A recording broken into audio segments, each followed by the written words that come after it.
All right, then. I've been looking forward to this all year.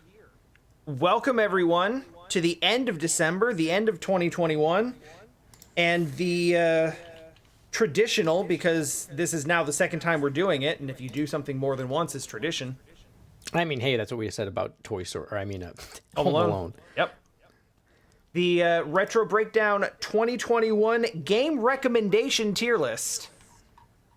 Oh, actually, this is sort of in some ways, it's our first time doing it. It's kind of the first time doing it in this format. So we talked about it a little bit before. I don't know if it was on the podcast or not, but we did the tier list last year, and I came up with some categories. And the categories, the way they were written, is sort of skewed towards like whether or not a game had replay value to get into like the top tier. And that's silly because replay value is nice, but there are some very, very good, highly recommendable games that you don't need to play ever again. Yeah. So I've recast all of the categories into basically the strength of our recommendation of those games. Now, there's a significant number of disclaimers here. And we'll go through them as we describe the categories. Here's how. This is not a surprise. Yeah, here's how because we're both really pedantic, and we will drill down into like really specific minutia that misses the point. Mm-hmm. So I'm gonna try to set some guidelines that mostly circumvent those, and we will find a way to still get pedantic. Yes. But I'm going to try... We'll do our best. I'm going to try to, like, lay out these categories in a way that, you know, avoids some of that. So, we've got 5 categories. Ostensibly, you know, top to bottom, best to worst. So, the top category, I'm calling a full recommend. This is a game that we both really liked, and... we basically assume that it is quality enough and enjoyable enough that pretty much anybody can have a good time with it. Now, The disclaimer on that is we don't actually think that there is any game that everybody likes. There is always going to be there's always going to be some qualifications on that where it's like, well, if you're not a fan of the genre, you probably won't like it. If you're not a fan of you know, if you're not into the series, then you like there's no game that you absolutely have to play. Neither of us are the type of people to be like, "Oh, this is a must play for everybody. Every single person should play this, period." Like if you don't want to play it, don't play it. But like in terms of us recommending a quality game, this full recommend is our top tier of like, yeah, if you're not like specifically opposed to it, you will probably have a good time with this game.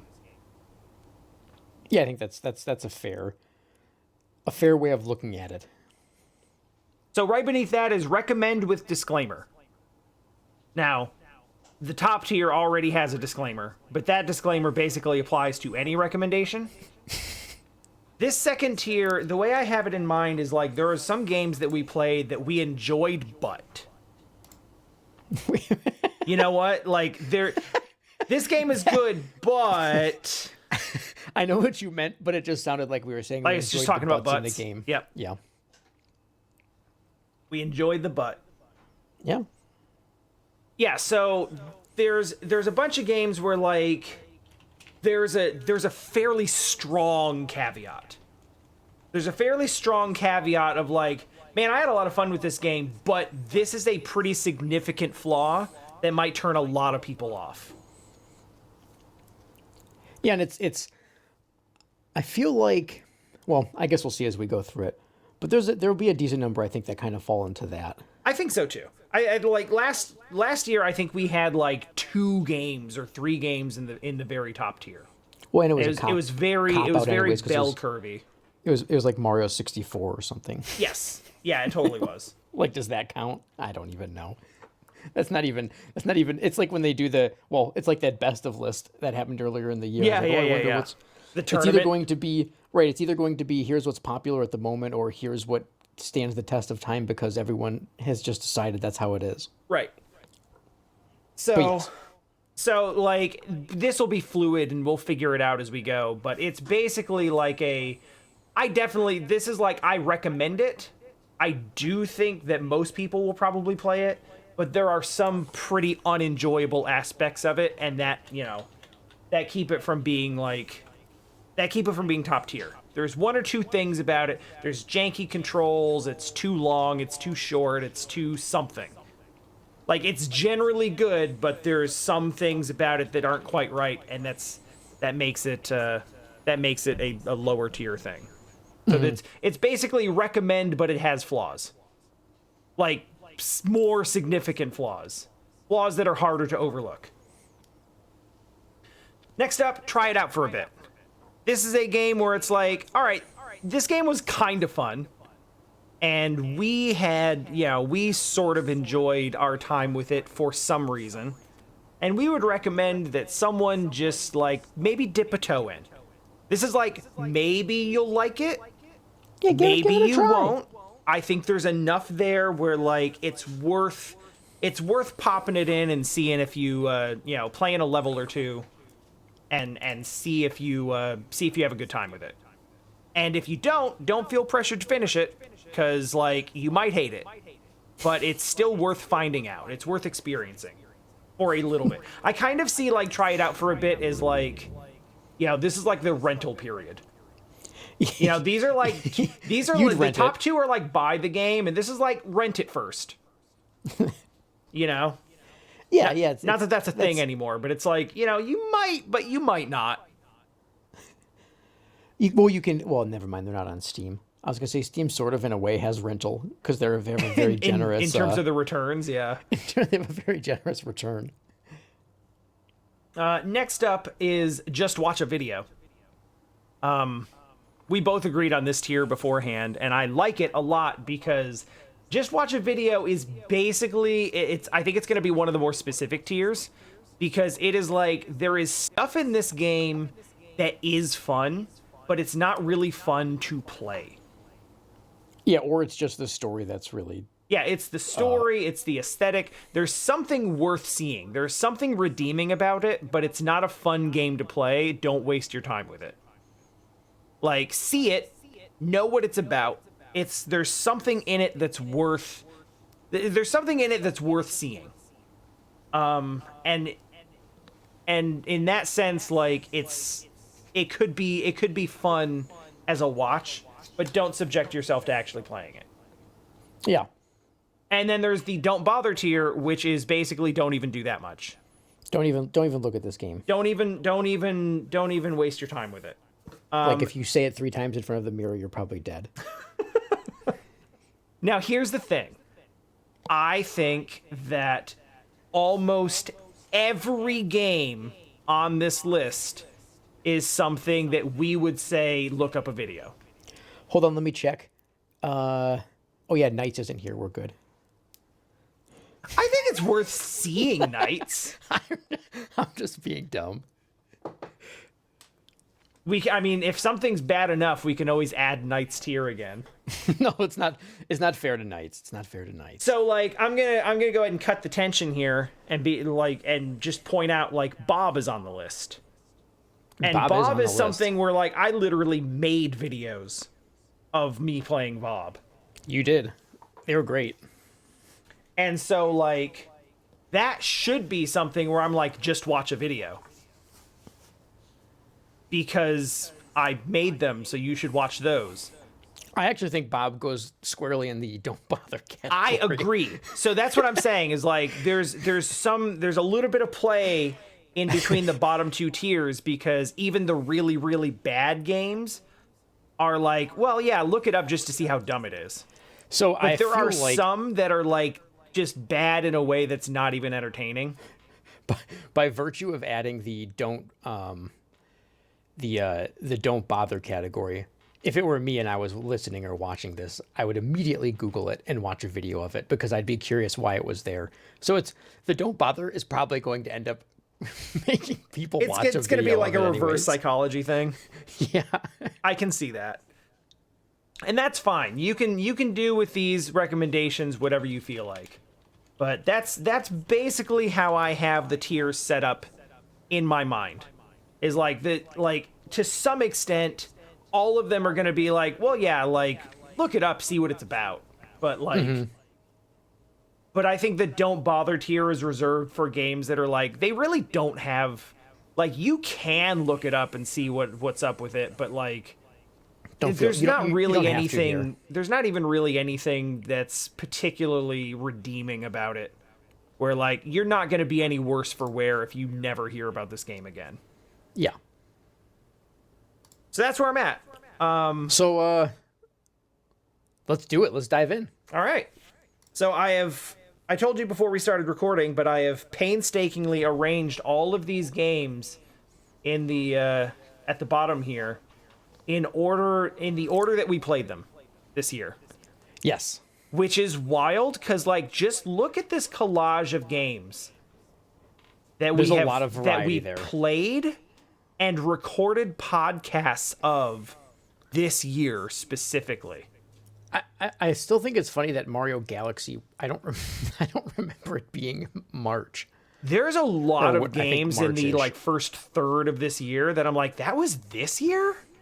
That feels like it was like the 5th podcast we ever did. Yeah. Well, I looked at the Kirby's Dream Course one, which was the fun, let's just record the podcast while we're playing it together podcast. Yeah, it was cool. It was a bad podcast, but I had fun. Yeah, it was a fun gameplay session. We should have just recorded the podcast separately, but we tried and we were both crunched for time, so we got a podcast out that week. That's actually the one thing. There's 50 games here. 50. That's 50 podcasts that we recorded this year. Every week. Yeah, no matter what was going on, no matter how busy we got, we put out a podcast every week this year, except for the first one because we just took that one off. Yeah. But yeah, I'm pretty proud of us for keeping up that consistency. We did it. That's pretty good. So, starting on January 12th. 12th, I think. January 12th. We played Star Tropics in the episode entitled Star Tropics and the Son of a Submariner. I mean, for me, I'd throw this in the full recommend. I kind of agree. Okay. I have a mild disclaimer in that this game is unfair and mean. It is, but you have like. But if you play it on Switch Online, you can circumvent that with rewinding and save states. True, and the game does give you unlimited lives. It does give you unlimited lives. That's true. So it is unfair, and it's totally cheeky in that NES difficulty kind of way. Yeah, but and even pretty bad in that sense. But I still had a very good time with it. So, yeah, I think that one. We can always move these around as we go. But that one to me feels like a full recommend. It's given when it came out, what it did, and the enjoyability of playing it today. It still holds up in a lot of ways. There's a lot of stuff about it that's super fun. It is frustrating and difficult, but like it is frustrating and difficult in a way that is kind of like so cheeky and so over the top that it almost becomes kind of enjoyable in and of itself. That might be the me talking.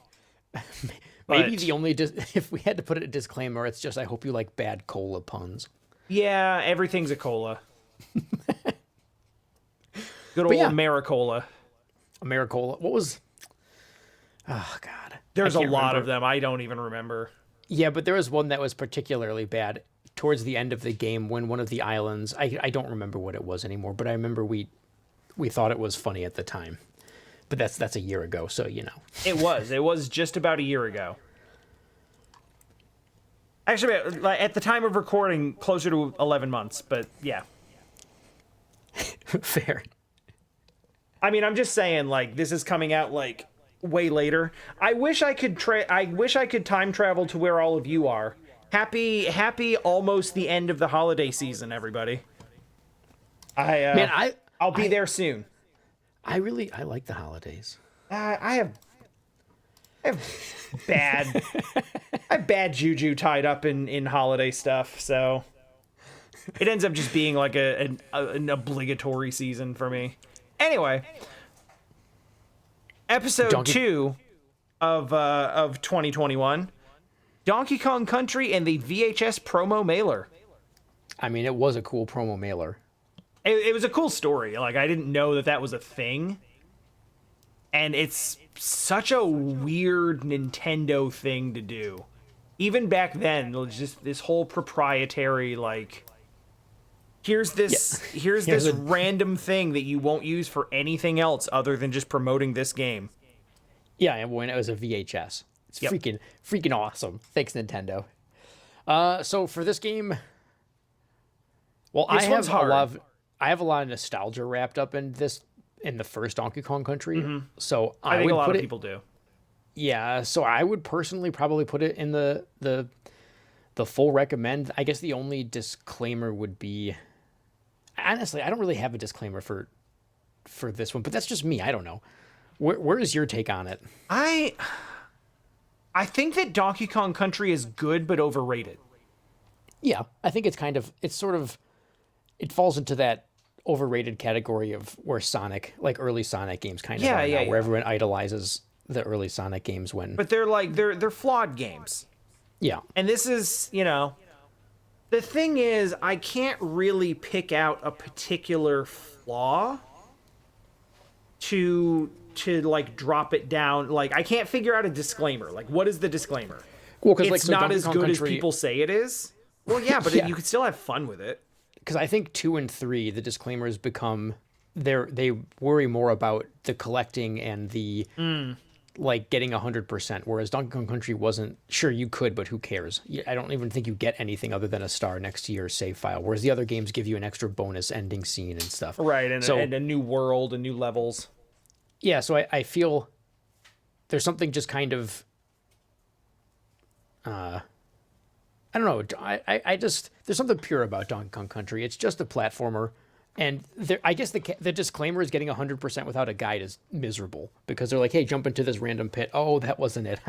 That's true, but like, but you don't have to play that way. Yeah, you don't, there's no reason, like you said, to get 100%. You can just play it through as a pure experience. Yeah. It, like, Star Tropics gets pretty difficult, but I mean, most of these games have that disclaimer attached to them, so I no objections, actually. I thought I was going to object to putting Donkey Kong Country in full recommend, but like, honestly, I don't love it, but I think most other people do. And if I step outside of myself and just look at it in terms of the way that other people see this game, like, I can't think of any reason not to recommend it. I think it's a good game that people will like. The art is still really impressive. I mean, if you take the time frame in mind, like, it looks great. It's got a lot of neat ideas, a lot of level variety. Some of the levels fall a little flat. Some of them are not as clever as they think they are. They're just frustrating. But by and large, I think it's a net positive.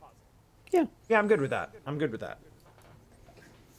So next up, on January 26th, Trip World and the Gambling Rant, which I believe is where I talk about loot boxes. Probably. Or one of the times I talk about loot boxes. I'm sure there's like 7 or 8 of them this year. I actually have no memory of what that would have been about. I also don't really remember Trip World that well. Oh, no, you know what that was? I remember now. I was actually ranting about how the stock market is just like random wild speculation, and it's basically just Wall Street gambling, and none of it means anything.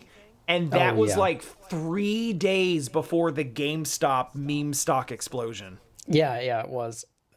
Yeah, because that might have been, because I think I even, in one of these podcasts, I mentioned something about how I was reading, like, oh yeah, it looks like Petco bought GameStop or something. Yeah. Yeah, Then all that stuff happened. It may have been that one. Anyway, Trip World was weird. This is definitely like the first like random weird game that we played this year, because Star Tropics and Donkey Kong Country are well known. Trip World is not well known. That's a weird Sunsoft game, and it was really easy. I remember being really easy and really short. Well, you did. I think you ended up doing a save state for the final boss I because did. That one there did, was some. that one I mean, did I did challenge too. me. There was some dumb mechanic where if you hadn't done that, I remember that fight being like it's suddenly the game's hard at the end, and you're Yeah, not used yeah, to it because yeah. everything else is basically just Kirby. Like a Yakuza game. You curb stomp everything in the game except for the ending. And then there's a huge spike on the boss fight. Yeah. That game goes to try it out for a bit. Like it's just like I guess. Yeah, I don't think there's anything essential in there. I think that like that definitely is a sort of so-so like there's stuff in here to like, but there's definitely nothing new or particularly interesting. It's just if I'm being honest, it's a weird almost- it's a weird little diversion. yeah, I would say try it out for a bit just because it's kind of fun. Otherwise, it really just goes into the don't bother because watching a video wouldn't be any entertaining. Yeah, I don't think there's any. I think it's a fun game. I enjoyed playing it. Like I thought it was charming, but Yeah. I don't think that you would really get much out of watching a video. It is a Game Boy game, so there's not much to see there.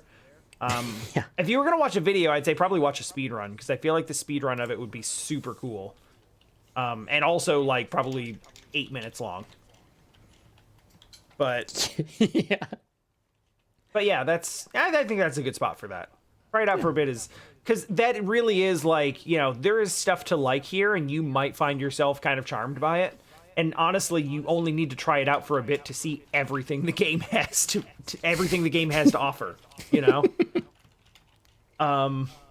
So yeah, that's a good spot for that. Next up, and this is the first of the somewhat complex, one of the complex games or podcasts where we actually did multiple games in a single podcast. So I am just going to I'm keeping those as a single thing, and we're Yeah, I gonna think that's fair. we're gonna just judge all of the. There's this one. There is the Yakuza arcade game one, and then there's the podcast that we did on all of the random stuff that you recommended. Oh yeah, that's right. Recommended. I mean, foisted upon me, I suppose. Yes. Yes. So this one is Shadowgate 64, Homie D Clown for PC, and Maximilian B for the Atari 900B or whatever, or 900. It was an Atari home computer. It was weird. I think you played refrain. exactly one of those games for about 10 minutes. I played a little bit of Maximilian because you gave me the ability to load it up, and then I had actually played Shadowgate when it came out. Okay. And then I did try playing it again for a bit and was like, yeah, I don't feel like playing this right now. Just because that style of game isn't actually my favorite. But I actually didn't, I don't know. Shadowgate wasn't, I don't think I can rate these games. I think it's kind of up to you. Here's the thing. The reason that I brought these up as a thing to play, the reason these games the only thing connecting any of these games together, the only common thread, is that I literally played them in the grand finals of Cusa Grande. Yeah. So, by definition, they're like three objectively bad games that were selected because they're bad on purpose. So, I honestly think that even though Maximilian B is kind of functional and even I would argue ahead of its time, probably limited somewhat by its platform. Oh, and that it was made by a child, It was made by some 14-year-old kid or something. which is pretty cool considering, that's Yeah. before computers were normal. Yeah, it was made by some 14-year-old kid in the early 80s. Yeah. So that's cool. Homie D Clown is a weird game. Shadowgate is, I don't know, probably functional. But honestly, don't bother. That's yeah. And just to let's be real here. The next game is going to follow suit. That's true. I think there's very little on this list that I think we both just objectively disliked more than Super Valis 4. Yeah, no, that game's terrible. That game is garbage. I would It 100% recommend no one ever even open it up. Yeah, it's not worth. It is probably the least worth even looking it up to watch a video or anything. Like, It's bottom of the barrel. there are 4 of these games, and they're all bad. And then years later, they made a 5th one, and it's a porn game. Yes. Which ultimately I think is probably what they intended for the whole thing in the first place. They just went in on it. It's a bad Castlevania style platformer. The hitboxes are bad. The movement feels terrible. It's impossible to avoid damage. It sucks. It sucks. Moving on. Doom 64. I'm just gonna not say what the. That is true though. The Super Valis 4 was the one where we did the spoiler cast on 13 Sentinels, which was fun.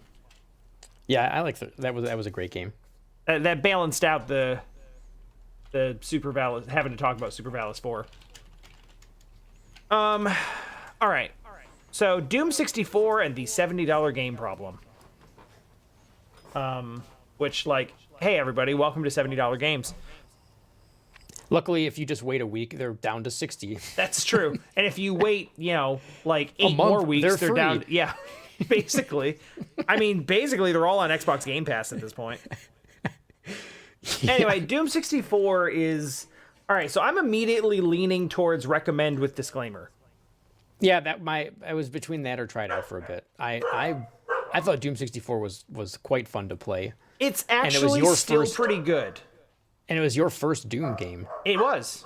1 second. The dogs bark, bark, bark, bark, bark. But yeah, I'm gonna drop that in there. They definitely agree. They like Doom. I mean, it makes sense. Who doesn't like to blast some demons and have a final boss that's terrible? But okay, the rest they're of the still game gonna is bark. exciting. So they're still gonna bark, but now there's a layer of particle board between me and that sound. So much safer. That'll help muffle it somewhat. So yeah, Doom 64 is a recommend with disclaimer because I think in a lot of ways it still holds up, but you have to be prepared to play a first-person shooter without modern first-person shooter conveniences, and by that I mean 2 sticks. Yeah, well, we also played the re-release or whatever, so I don't know how different that is compared to. I don't remember. I actually own it on 64, but I don't remember what it plays like, so I don't know if that would make it different in terms of that's feeling. A good point. Like, it's ironically I played Doom 64 on the PlayStation 4. Yeah, I think I played it on the Switch, I think. But like Doom 64 is a standalone Doom game. It's not just a port. It's its own thing. So and they added new story to connect it to Eternal and everything. Right. Whatever I think, is it just called Doom, the 2016, or they actually call it Doom 2016, don't they? Doom 2016, yeah, and then Eternal. But yeah, I think recommend with disclaimer is perfectly reasonable for that. Yeah, because it's like playing any shooter from that era. Like, it's still fun, but it feels way different than the shooters that you're used to. And if you're cool with navigating that, it's pretty fun. Mm-hmm. But you have to be okay with a little bit of aiming jank. They handle it pretty well, but there are some moments where it's like, oh god, why is it like this? And that's fine. Yeah. So yeah, that's a recommend with disclaimer. I like that. Next up, Panzer Dragoon and the Nintendo Direct recap, which was a short-sighted title because boy, there have been like 18 Nintendo Directs this year. Hey, Nintendo Directs are always good. They are, but like, which even one? When they're not. What was even talked about in that particular Nintendo Direct in February? I don't know. Doesn't matter. Oh, they announced one of the games we played later. I think they announced the Famicom Detective Club. Oh yeah, and possibly Metroid Dread also. I think that was a summer one. Oh, maybe they announced it though. No, don't I know think now, you're right. yeah. They might have announced it over the summer. I don't know. It doesn't matter. It was months ago, and everything that they talked about is has either happened or we already know about. But Panzer Shrug. Dragoon, though, Panzer Dragoon in our attempts to find a good Sega Saturn game, was this it? I don't think it was. This game, I don't know. I guess it's tried out for a bit because it almost feels mean to put it lower than that. Yeah. But like, just play Star Fox 64. Honestly, If you want to play an on-rail shooter, play something else. Yeah, I feel bad because it's another one of those Knights type situations where it's like people really, really like this game. Yeah, but it's because they owned a system where there was like a handful of games that were just sort of okay, and they were like, well, This is the These best are my of the games. okay games. these are my games. It's it's like if you didn't have perspective and you were thinking Home Alone for Super Nintendo is amazing because it's what you had. I never thought that. I know. I'm saying if you But couldn't like, separate yeah, that though. yeah, I get what you're saying. I think that Panzer- like time has not been kind to Panzer Dragoon. It may have been a lot better at the time, Yes, but I'm like going to it guess just seeing didn't. It doesn't feel good to play now. being able to rotate the camera and all that stuff at the time was probably really cool. And I remember seeing it and thinking it was neat, but I didn't care. I don't know. I wasn't like, I didn't have the console to play it. And I know it was like oh my God, this is like a gem. It's so expensive, blah, blah, Yeah, blah. yeah. Of course, the so expensive collector's version of it, I think when I was looking at it was maybe $80. Yeah, it's probably like 10 times that now because that's just how things have gone. And then it was a big deal when Microsoft had the sequel and blah, blah, blah. But I don't know. This was my first time playing it, and it was just real, I honestly think there's stuff here. There is stuff in it that's interesting, but I'm tempted to just watch a video. Because I really don't think it's that much fun to play. nah, The just check it out. The visuals are all right. The music is pretty good. I remember the remember music it. being all right. But I believe I'll take your word. But like actually playing it hands-on, like even from the first stage, it's not even like you have that first sort of like Corneria stage and everything just sort of clicks. Good luck. Yeah. And then like it's not even just that it gets harder later. Like from the very beginning, it's confusing and difficult and clunky and weird. Yeah. So I don't really think it's fun to play. I'm thinking just watch a video. Yeah, that seems fair. Sorry. Yeah, I do feel bad about it because we're definitely dumping on someone's childhood right now. We definitely are.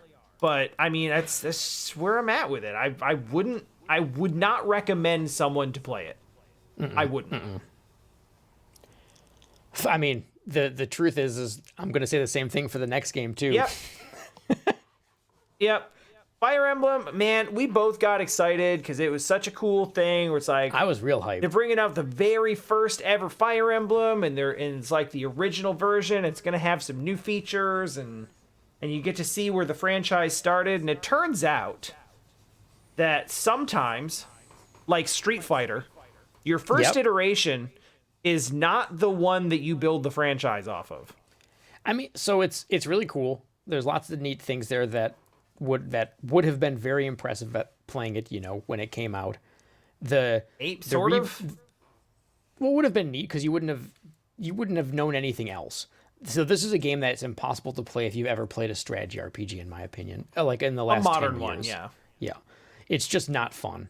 Everything about it is fighting you constantly, just like fighting for your time, fighting for like where to go, fighting for your patience. Like, oh, you want to shop? Good luck. Have fun. It's like spend 100 turns just getting your characters situated to buy things from the shop or whatever.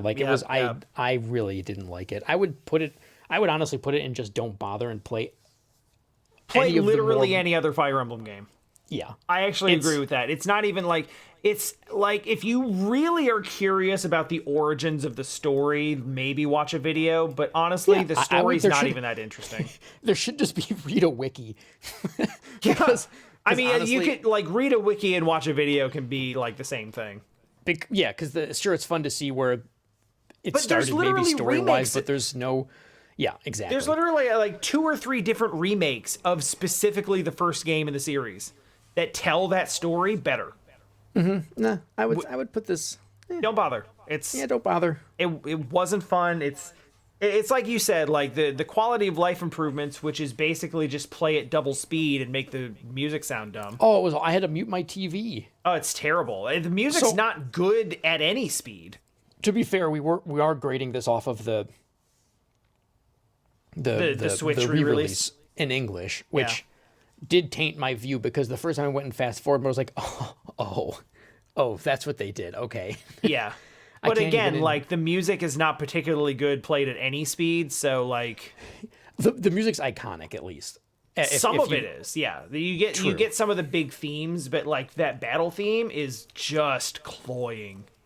But that sucks because it's the one you hear for almost the entire game. It's bad. It's bad. Don't play it. No, I don't care if it's $6. Don't play it. No thanks. Can you even buy it anymore? Didn't they take it off the store or whatever? Oh, they probably did. I don't know. I know they had that limited run collector's edition with all the gear, and it was like $50. And like, boy, I hope that gear was good. Yeah, I'd have no idea. Oh, and that's the Yakuza ones, right? Yes. X, right? Yeah, so this is Outrun, but we also played Super Hang-On, Space Harrier, and Fantasy Zone. So where do you feel these belong? Okay, as so like we definitely I think we did a sort of mini tier list of which of these we liked more than others. And I think we went like Super Hang-On, Outrun, Fantasy Zone, and then Space Harrier. Something I don't remember exactly, but that sounds kind of right. But they're all like I think this is they're arcade games. So quintessentially, I think Try It Out for a Bit is literally like where they belong. Like by their very design. I think it's that's it. There's no other word to put these unless you just hate arcade games. So I would say put this, try it out for a bit. They're all enjoyable for, a minute. Yeah. the length of a quarter. They're arcade games. Like I would not recommend that anyone sit down and spend 5 hours perfecting them. Mm-hmm. You certainly could if you're the type of person who wants to go for like a 1cc. Sure. Like more power to you. And they're good games. They're good games to do it on. I didn't particularly love Space Harrier. That whole like rushing forward perspective is like not great. A better version of that than Panzer Dragoon. Man, Panzer Dragoon is gonna be our Knights punching bag, even though it's not even in the bottom tier. Yeah, it just kind of happened. But yeah, Outrun and Super Hang-On. Super Hang-On has incredible music. Outrun has good music. Super Hang-On had like fantastic music. Super Hang-On is just a better version of Outrun.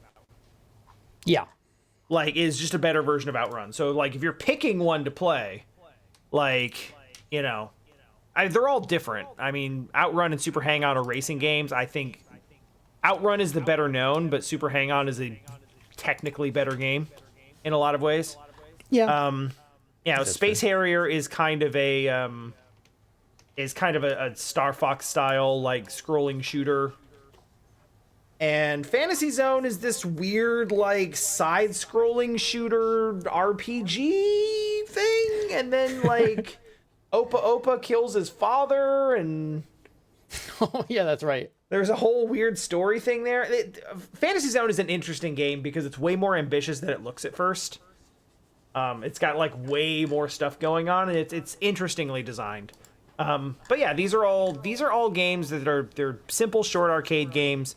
If you were in an arcade, and they are exactly the type of games that you could dump $1 in quarters in and have a good time.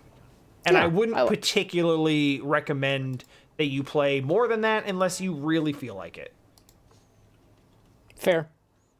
So this is a rough one. Mario Galaxy. Ooh. Mario Galaxy and the Basement Archaeology, which I believe refers to La Mulana. I'm sure it's La Mulana. Yeah. So, yeah. I don't know. So, all right, here's what I'm going to say. Here's my initial thought, and we can workshop this. Recommend with disclaimer, and the disclaimer is play a different Mario game. Yeah, fine, fair. Okay, so here's the weird thing. I know I've said this a bunch. I don't mind the waggle and the stuff that the Wii introduced to games. Yeah, and I'm not even like, I know that's not a thing for I know that's not an issue for a lot of people, so that's not even, I'm not even factoring that in. I just don't think the game aged well. And which was weird because I was like, "Oh, I'm so excited to play this." Of the games that were on the collection, that was the one I was most excited to play. I mean, I'd never played more than like a couple of hours of it on the Wii. Yeah. So like I was also excited to sort of like see what I'd missed. And I don't know, maybe my expectations for it were too high. But like I played it in a post Odyssey world and I was just like, this is kind of like, you've got some elements of Odyssey here and you've got some elements of 64 here, and I would honestly just rather play either of those games. Yeah, yeah. I mean, Over and I know this. you didn't like why can't I think of Sunshine? Mario Sunshine very much, but I mean I'd rather replay that again. I don't know if I'd rather play Mario Sunshine. That's difficult for me because Mario Sunshine I actually have played a couple of different times because I owned that game. Yeah, Well, I owned Mario Galaxy too, but I know what you mean. You actually played. Mario Galaxy came out when I was a kid and I didn't have a lot of games, so I played it because I had it. You mean Sunshine, but yeah. Yeah, sorry. I do mean Sunshine. Galaxy I played after I met Jessie, and it was her Wii, and I was in college and I had other stuff going on and it just never became like a priority. Like it came out around the same time that I was really invested into playing Persona. So like Okay, yeah. there was always one of those things where like Mario Galaxy's there, but there's just other games I'd rather be playing right now. Yeah. So Well, like you hate it. Mario You Galaxy, really like hated Waggle. I am glad that I played it, and I do recommend it. It's not like, I think Mario Galaxy probably holds the mantle for the game that is objectively the best, but that we gave the most shit to. Yeah, that's fair. Oh, hey, I got an email from Nintendo where they're, you know how they do like the year in review now. Oh yeah. I just thought it has nothing to do with Mario, but it was made me laugh because the next game is for the Super Nintendo Switch Online thing. And it said my most active day was April 20th, where I played 15 hours of Super Nintendo games. I must have were been you playing Breath of playing? Fire. It had to have been Breath of Oh Fire. yeah, you did binge Breath of Fire in like 3 days, didn't you? I can't believe it's on 420. I happen to be just like playing a mindless RPG on Super Nintendo. So what you're telling me is that in playing Breath of Fire on 420, you in fact blazed it. I blazed it. My Breath of Fire. It let me know Oh, last year man. was. It also says on Wednesday, January 8th, I played the most in 2020. It's like, do you remember what you were playing? It's like, yes, actually, I do. Is Octopath Traveler. Oh yeah, Because I binged Octopath that is for like super a good. week. Super But yeah, good. sorry to disrupt. It was just one of those things that popped up. It was also funny because it was like, this year you played this game for 170 hours. Last year you played Animal Crossing for 630 hours. Man, I still don't think I've played a game for that long. Any game at any point. Yeah. Oh god. Anyways, Yo, Wild Guns is dope. Dude, that goes into the That's a I'm full. putting in That's full a full recommend. recommend. Yeah. that game was wild. Yeah. It was very it was no, actually I really had a lot of fun with No, that it was one. fantastic. Wild Guns is objectively fantastic. I have no significant criticisms to levy towards it. I guess it's a little short, but like every stage feels good. It's a little tricky to get the hang of. Because you have this whole system where you're kind of doing like, it's almost like an arcade light gun shooter, but you actually have to control like the cursor and the character at the same time, and you have like an actual hitbox, and it gets a little weird, but like once you get the hang of it, it actually feels really good. Like it's super fun. It is a tight game to play. Yeah. Yeah, I liked. That's a good one. That's easy. Yeah, that was this. There's not even much to play Wild Guns. I actually would think I would put Kirby's Dream Course there too. The only caveat, I guess, would be play it co-op, because I didn't care about playing a single player at all. I loved, or whatever. I just meant together. Co-op, couch co-op is what I was thinking, not co-op like cooperatively. Yeah. Yeah, play 2-player. It's definitely fun 2-player. The campaign is fun. I've played it many times, but it definitely falls flat compared to the experience. It's a Mario Kart style experience. Yeah, and I'd still put it in full recommend. Yeah, I agree. Kirby's Dream Course was really cool, and I had only played it briefly one time at Kyle's house a million years ago, so it was fun to actually play it with you. There is a shocking, the more you play it too, there's a shocking amount of depth to the mechanics in that game. Yeah, that's what it seems like. Between the way the powers work, the way you can apply them to each other, the way you can combo powers in a shot, the way you can, the way you can use top spin and backspin and angle your shots side to side. There's so much to that game. Yeah, it was awesome. So yeah, that's a fantastic game. Full recommend, definitely. That's all. That almost even goes up to another tier of I almost say full recommend. We said at first we don't actually recommend anything universally. Play it if you want, but this is something where even if it doesn't look like fun to you, try it, because it's still pretty neat. Yeah, it's good. I like it. Double Dragon. Moving on to Double Dragon. The episode of the podcast where I thought about doing an April Fool's joke and then we didn't. I feel like Double Dragon just kind of, I don't know, it's sort of in the don't bother category for me. That's kind of sad to think about, but I don't entirely disagree. Maybe watch a video just to check it out. But there's so many. If it kind of falls into the Fire Emblem space for me, where there's better versions of this game to play. And I don't even mean Streets Streets of Rage 4, where they kind of really tried to reinvent the wheel a bit, with combos and all the extra stuff that they added. I mean, just a straight same exact gameplay style, just so much better than there's even ones on the Nintendo, like the Manhattan Project or what's the tag, the arcade game, the TMNT games. Those are way more fun than, not the first one, but the second and the third one are way more fun than this Double Dragon. Yeah. I kind of put it in the either just watch a video or don't bother for me. Because it is the progenitor of a well-known series, it's hard for me to say don't bother, but honestly, don't bother. Can you have fun with it? Yes. You can fire it up and play it, and there's some, if you have fond memory, I have very fond memories of it, because it was one of those I'd go over to visit my dad, and he had 4 games, and it was this and Top Gun, and Mario 3, Mario 3 is a significantly better game, but I'd played it to death. You can only Mario 3 so much. So I played a lot of it, and I beat it. I actually beat it legit, and I learned all of its systems, and it's just janky, and it's unfair, and it's one of those games that it's a side-scrolling fighting game, but then they insist on janky platforming that kills you instantly, and it feels terrible. Mm-hmm.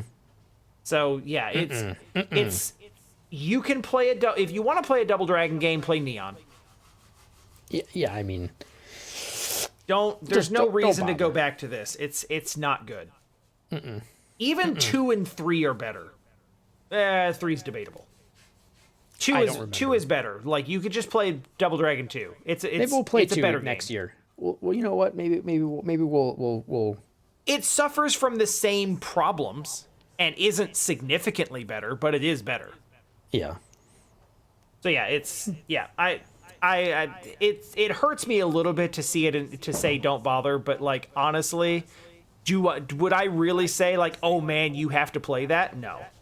And there's nothing unique enough about it to say watch a video, in my There opinion. really isn't. The only thing that's even slightly unique about it is it being first, but like it's not like there's anything about it that's particularly interesting. We should point out we are talking specifically about the NES Double Dragon because there are a lot of them on a lot of different systems. So specifically, everything we've just said about Double Dragon applies specifically to NES Double Dragon. I actually hear the arcade one's way better. Yes, I have heard that too. Yeah, that's a good point.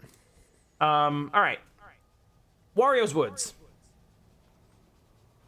I will defer to you on this because I know how I feel about it. I think it's kind of tried out for a bit. Yeah. Yeah, it was okay. It was. I don't doesn't really I'm not stand out to you. Yeah, but that's because I'm not a huge puzzle game person. Right? Could we bump it to recommend with disclaimer, and the disclaimer is like you have to be a big puzzle game person? I mean, yeah, I think it's great. That's. I don't have an opinion about it strong way one way or the other. See, I think my opinion is too strong because like this is a big nostalgia game for me. But at the same time, like I think it's fun, but it's not amazing. It's just an interesting concept for a puzzle game, I think. Yeah. So I would recommend it. I think that there's the kicking mechanic was really neat, and the way that you can manipulate the stage, like the things you're stacking, whatever they're called. I think it's the awesome. monsters. Like the mechanics of the game are actually really cool. So I think that's a good spot for it. The idea of it being a puzzle game where you actually control a character who takes up a spot on the puzzle grid is super cool to me. Yeah. So it almost makes it like a puzzle platformer, but like a platform puzzler. Yeah. You know, it's like it's not a platformer. It's a puzzle game, but there's platforming elements to like actually setting up the combos and everything. I think that's really interesting. Mm-hmm. Also interesting, dot stream. So I think this is.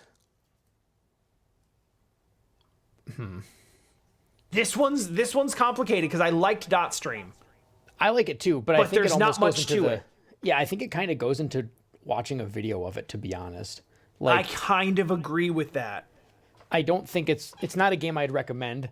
And trying it out for a bit's kind of whatever. Like it doesn't. The gameplay is not what's interesting. It's more of just the fact that it was like this strange tech demo of an odd game idea. The where they're story like, hey, behind it is interesting, and like the aesthetic and the music are worth It's a good time. experiencing.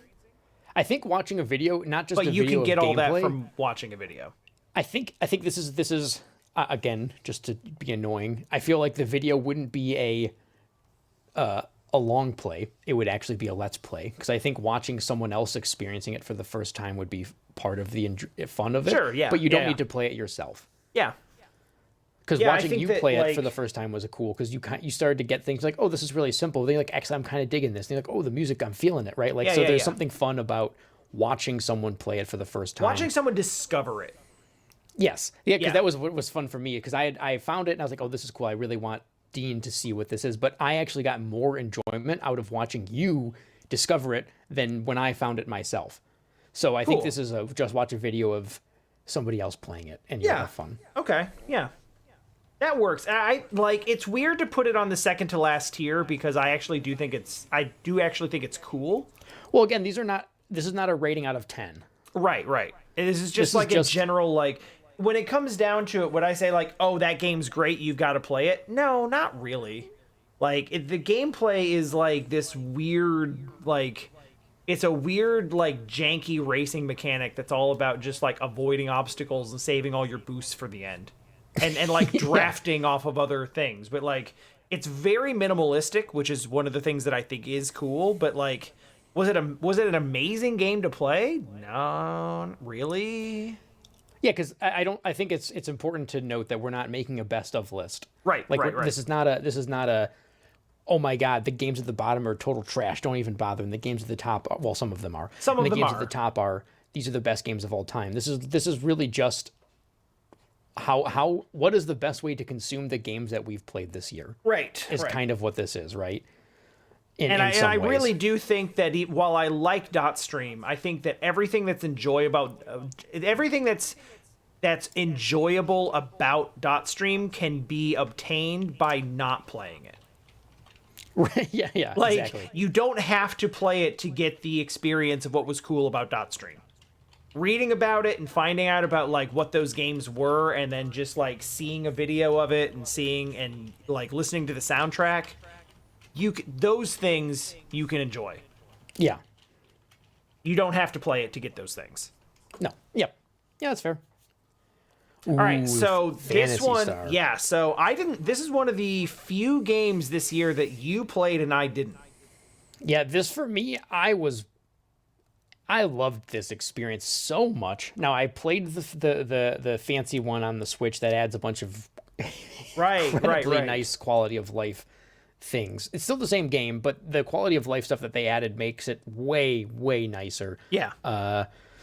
So I think it has to go into the recommend with a disclaimer, and the disclaimer is play the new iteration of it. I think it's also released on, I want to say it's on Steam too, but it's the Sega Ages one. Maybe that's only on Switch. I don't know. I loved it, and part of me wants to put it in full recommend because it was a super unique and cool RPG experience. But I think the disclaimer is really important, that I would not want to play this on original hardware. Right. I think that's very fair.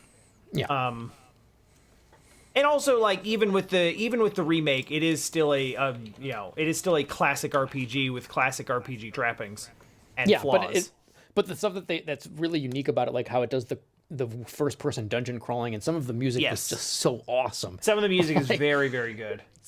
I liked Phantasy It's weird Star for me a lot. because I literally did just watch a video. Yeah. But I think if one of us played it and the other one didn't, we have to just defer to the person that played it. Definitely. I think that's completely fair. And honestly, like what I saw and looked up, there was some of it that I was like, wow, that's really kind of weird that it's like this, but old 80s RPG with like weird bad menu and UI stuff. And what you're saying is a lot of that stuff is fixed in the remake, which is why the disclaimer is play the remake. Yep. So, yeah, cool. River City Ransom. I think for me, this would go into try it out for a bit. Really? Yeah. Okay. Not just, I liked it. I thought it was good, but I think it didn't grab me like I thought it would in the long term. Because when I was playing through, I was like, wow, this is great. I love it. And then thinking back on it now, I'm kind of like, yeah, it was okay. Huh. Why? Where do you want to put it? I was gonna throw it straight into full recommend. Honestly. All right. So we can land it in the middle. No, I mean let's think about. This is a game that I literally do recommend to people. Yeah. Like this is one of those things where it's like, oh, have you played River City Ransom? Because it's just like, and I think a lot of that is nostalgia speaking, because there's a lot of stuff for me that's iconic. The music, the shop ordering things, the RPG mechanics in a beat 'em up. The fact that the elements that it brings to the table are really cool. Yeah, like and they're not utilized in most other beat 'em ups. Certainly of that era, but also like since. Even since, the Scott Pilgrim game, I didn't actually play much of that, but my understanding is that it has a whole shop thing and it definitely RPG stuff to it.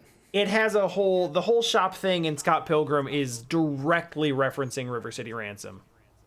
So I think for this game, I think we go with what you're saying, because I'm wearing nostalgia blinders though. Yeah, so okay. So you were speaking from the experience of someone who had a first time with it and was like, yeah, all right. Yeah, I don't know. It didn't pull me in. I don't know if it was the NES. I think what that tells us is that try it out for a bit might actually be closer to the right place for it, because that is a place for hey, play it and maybe you'll like it, but maybe you won't. Mm-hmm. I think it's fair. I think recommend with disclaimer is pretty fair though, right? because if it's a game that you're full recommending, and then I'm kind of like tried out for a bit, I usually feel like it's probably Split the somewhere in the difference. middle. Yeah. Yeah. I'm fine So with I think that. that's cool. Although I don't have I don't know what the disclaimer would be. The Other disclaimer than is that just, there's a like- disclaimer. Yeah, that's fine. It's in the middle. I mean, like, it's not that I don't see the flaws. Like, the game does a very poor job of telling you what all the moves do. So the whole I had to look up- economy is messed up. Yeah, I didn't feel like learning to play the game by trial and error. So Yeah. I had to look up stuff about the game. And that's where I kind of put it into the tried out for a bit in my head, because it's like, do you want to do a little legwork to play the game from the get-go, or do you want to just figure it out for yourself, right? Yeah. So I think recommend with disclaimer, and the disclaimer being that there's a lot of the game is not obvious. It's not necessarily obvious exactly what you're supposed to do, or what the best if you're thinking about, should I be buying this, should I not be buying this, like all of those kinds of questions, which are not actually a flaw of the game. It's more of a flaw of my personality when it comes to playing a game and wanting to get the most out of it in the shortest amount of time, because this was, for a podcast, it's not like I was just playing it for 10 hours that week. It's I'm going to play it for... That does color our opinions on things when it's like, this is a game that we're getting through so that we can talk about it. Yeah, sometimes that gets in the way of giving yourself that room for just exploration, which makes a really, really big difference. Yeah. And so I think this is a fairly decent spot for it. Yeah, I'm fine with that. I'm fine with that. We don't have to dwell on it. Like, I like it a lot, but I have nostalgia blinders. It didn't really connect with you. And so I don't think at any point you thought it was like a bad game, just unmemorable. No, I enjoyed playing it. It's not even that it's unmemorable. I just didn't want to put in the legwork in the beginning to... The way progression works in that game, if you don't know where you're supposed to go, is very frustrating. So it does end up being a lot of just like random running around. Yeah, and that's really all I was referring to. Because if I was... So that's the disclaimer. Yeah. That's the disclaimer. Like, look up a guide or be ready to do a lot of running around and not knowing where to go. And honestly, the combat gets repetitive. It does. There's a few different things you could do with it. There's moves you can get, but a lot of the late game stuff involves just punching someone's arms because they never stop blocking, and then just mashing the button until they stop. Mm-hmm. So it does there's stuff like that that's frustrating for sure. Yeah. So there's disclaimers, but I like it. That's a big nostalgia game for me. So speaking of big nostalgia games, one of the first games that I remember playing specifically on an emulator, because I didn't know that it existed because it never came out in America, but it did in Europe. Terranigma. Yeah, so I played this. I didn't replay it this year, but I had played it previously. Yeah. And so I think you watched through when I I watched you play it. I had a great time watching you play it. Boy. For the most part, Terranigma is a wild, wild ride.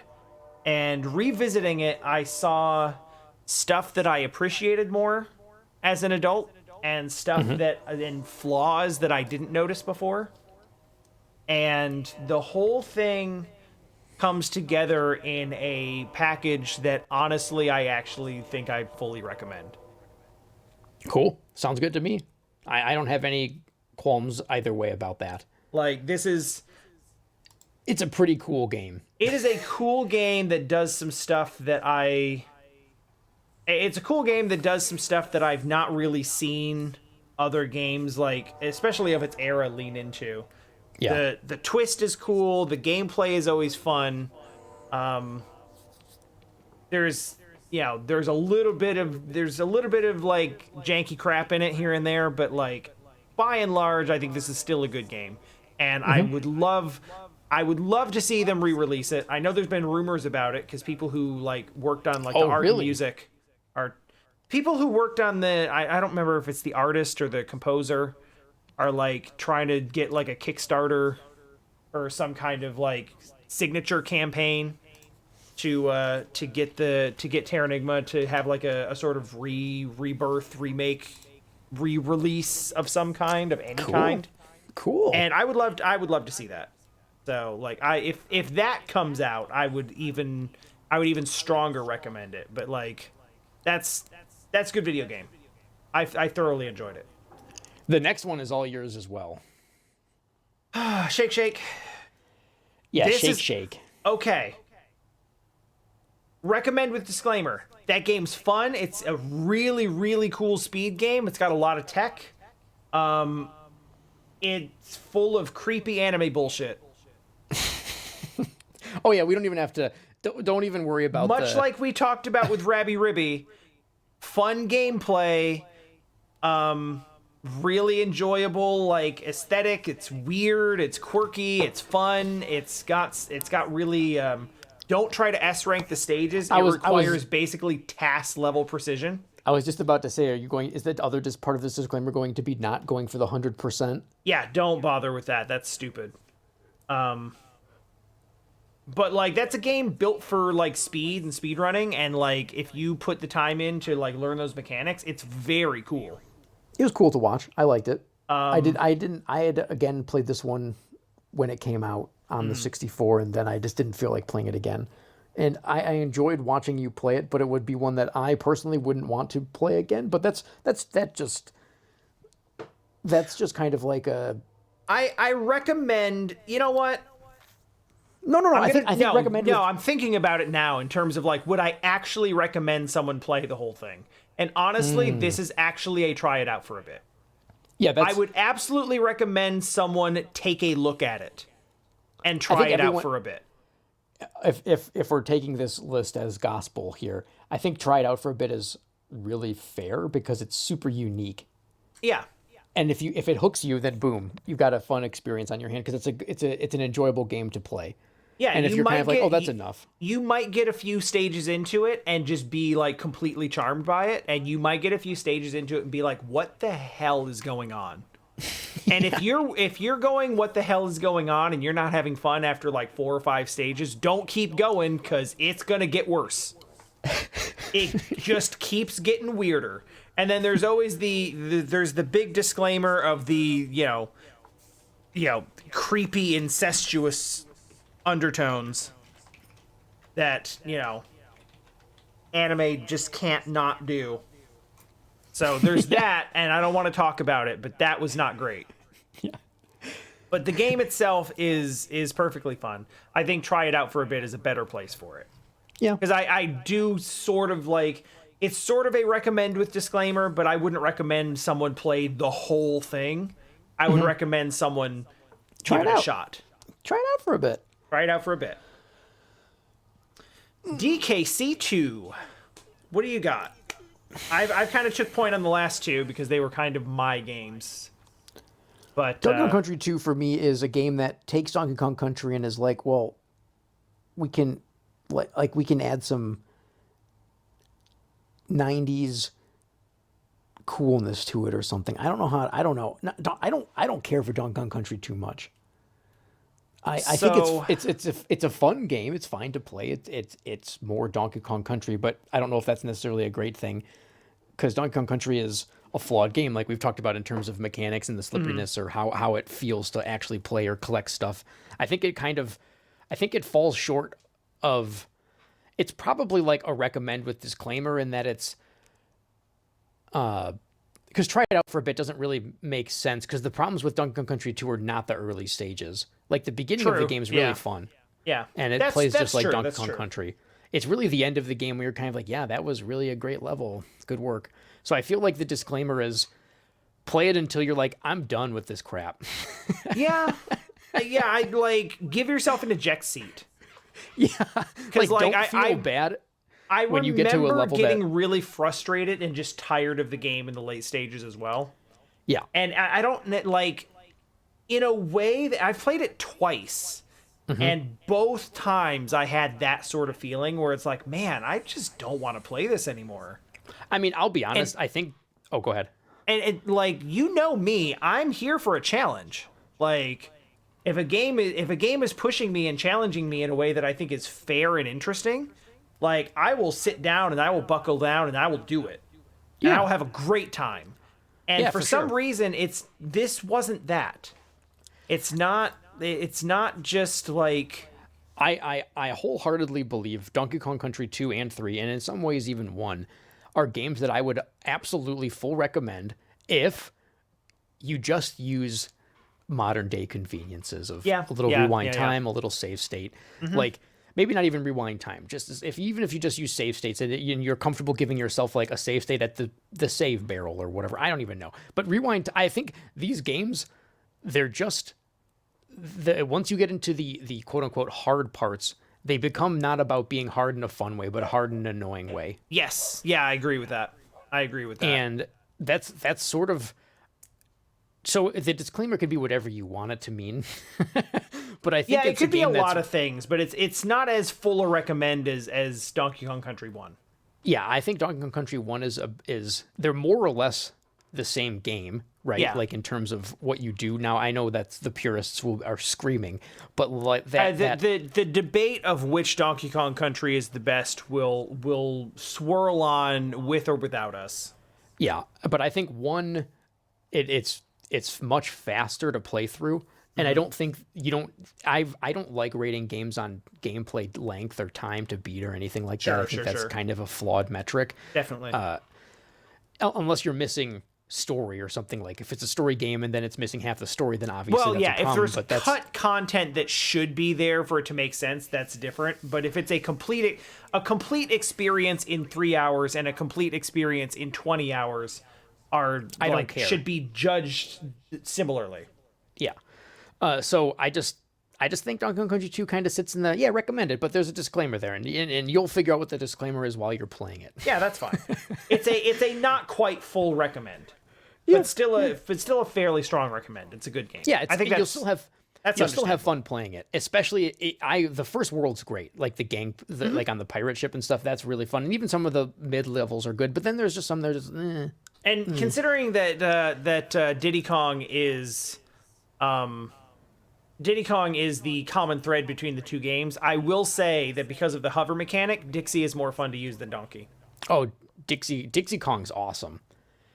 So I like playing as Donkey Kong just because I kind of like Donkey Kong. Sure. But I think the actual like actually playing as Donkey Kong's not that great usually. Yeah. Like being the fast, nimble character is almost always more fun in a game like this. There is a certain degree of one of the major flaws I think Donkey Kong Country 2 has is having two smaller, faster characters. Where there's not, so then like, why even play as why would you even play as Diddy Kong? Yeah. In Donkey Kong Country, you have a clear distinction between like, okay, so DK they're both DK. They're all DK. True. Except for Kiddy Kong. But the DK, okay? Yeah. Yeah, Donkey Kong is the power and Diddy Kong is the speed. Mm-hmm. And you have that clear distinction through the whole game. And in 2, it's like Diddy Kong is fast and Dixie Kong is fast and also can hover. Yeah, it's like, just give me 2 Dixie Kongs. So, like, what actually is the point? But yeah, I think that's fair. It adds some stuff. I think 2 adds the team throw, right? I don't know if 1 had that. Didn't 1 have that? Maybe it did. I don't know. I didn't learn to use it until 3, so it's hard to say. Anyway, I think that's fine. Let's move on to Spanky's Quest. This is you as well, my friend. Did you play this one? I forget if you played this one. I played it for like a minute and was like, I'm not playing this. Okay. So I think that there is some sort of interesting stuff in the gameplay of this. I think it's got a neat and interesting concept, but I think this is but I think it's squarely just watch a video. Yeah, I'm not gonna say don't bother, because I do think it's like quirky and weird, and that stuff is fun. And I also think that the actual gameplay of the game is actually kind of interesting in a lot of ways. The whole like bounce the ball and then pop it, and then for some reason sports balls come out and they all have different properties. Like, It's weird. It's weird and interesting and fun, and I like it. but I wouldn't say that someone has to play it, but I think it's worth like taking a look at and seeing how weird it is. Yeah. I think so. The next game, Comic Zone. I feel like this one for me is it's a try it out for a bit. You think so?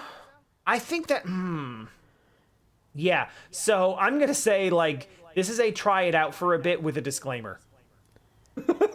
And the disclaimer is you will probably only play it for a bit. Yeah, I like Comic Zone, but not because I thought the game was particularly good. I actually think the game's real middle tier. Yep. Like it's like, I don't know. But there's a lot about it that's really just objectively bad and unfair. Yeah, the most fun I had when we played Comic Zone was doing research on the Sega Technical Institute. Yeah, yeah. And I believe that liked episode that is a lot. called Comic Zone and the Sega Technical Institute. Yeah, good old STI. I think that was that to me was more fun than the game. And it made me like the game more because of the history behind how it came to be. But I think the game is it's very comfortable in the try it out for a bit category because you're going to know right away if it's one you want to be bothered with. By about the end of the first stage, you'll know. And I think that like so the combat in that game is fun and interesting, and there's all right, let me you take damage from the box puzzles, okay? Yes, let me back up. I wouldn't say it's fun and interesting. I will say it looks cool. Oh, the game is awesome to look at. Yeah, it like the whole aesthetic of it is like, and that almost makes me put it into just watch a video. But I think that there's enough stuff in there that you can actually play. Like, again, the combat, it does have a whole like Streets of Rage combo, and there's a couple different things you can do, and everything looks fantastic. But and like it's you said, kind of neat jumping, like actually controlling the character. It doesn't really matter, but the choices of jumping through the comic panel in a way, that's, I think, so this is sort of tried out for a bit, but if you're not interested, maybe watch a video to kind of see what happens later in the levels. Yeah. So it's watch a video is a weird category because it seems like it's worse than try it out for a bit, but in some ways you're just saving yourself a headache. That's true. For That's less, true. like, I mean, like the difference is like play it or don't play it. But experience it. But experience it. And So it's if like Comic Zone is, they are kind of like I told you there would be some like nuance in here where it's like, of course, because we can't help ourselves. Right. But like I think the big split here is like, would you say that someone should play the video game? For me, Comic Zone, yeah, it's definitely tried out for a bit question mark. Because what is a bit? A bit is about as nebulous as you can get. It could be 5 seconds. It could be an hour. Yeah. Like what is? I have no idea what a bit is. It's not a thing we can measure. So I think it's reasonable just because it's cool enough to control. And the comic book aesthetic is awesome. Yes, literally a bit is like it's worth firing up and playing until you don't feel like it anymore. However long that is. Yeah. And like maybe you'll like it and play the whole thing. But we're not confident of that, so yeah, honestly, I wouldn't have finished it except yeah. for the podcast. Right. I would have stopped after a bit, quote unquote. Yeah, it's definitely a cool game. It gets very unfun to play later on. Yeah, it's again a game that you're going to want to use modern conveniences. Yep. Yeah, it's hard in a way that's unfair and unfun. When starting over from the beginning is not my cup of tea anymore. Nope, not feeling that. So especially not when you die because like the game just decided to spam the screen with enemies you can't hit from every direction. Yeah. But hey, you know what I because you passed out because you have to punch a box to finish a puzzle and take damage from it. Okay, box puzzles are already stupid, and this game doesn't technically have box puzzles, but it kind of does. And well, you have to break crates to get through. Just imagine if there was a game with a box puzzle, even amazing games like Zelda, and then those boxes just did damage to you when you touched them. Imagine if every time Link breaks a pot, he takes a half-hearted damage. Well, but that's something you do because you kind of want to, like, you just want to break that pot because it's sitting there. Like, if you had to do it for progression, it'd be so much worse. But it's in the way of the door. Oh, true. You don't even have a choice. You break it because your sword swing gets in the way, and you're like, oh, awesome, I took a heart damage. No, like, the pot is in front of the door, and you have to break or pick up or throw the pot to get in the door, Man, but you take damage. Comic Zone sucks, but you should still look at it because it's Because it's cool really looking. cool. It's really It's cool. super cool looking, and the aesthetic is great. Like, don't play Comic Zone. Just try it out for a bit. I do think that like it does kind of feel better in your hands. Yeah. Because like actually seeing how it moves in response to what you're doing is like worth it. So I'll leave it in the play it for a little while, but like don't feel pressured. It's And then look up Sega Technical Institute or listen to the old podcast because it's cool. yeah. So All right. you know what, dude, Sonic Spinball. Sonic Spinball. I love this game, but I will admit I loved this game while only ever getting past the first world like once or twice. That's fair. I don't know where you put that. I don't have any clue how you rate I this think video that game. literally becomes try it out for a bit. Yeah, because I think the game's awesome. I would recommend you to play it, but I would also say don't feel bad if you stop after 5 minutes. It's 4 pinball tables. I'm gonna agree with try it out for a bit.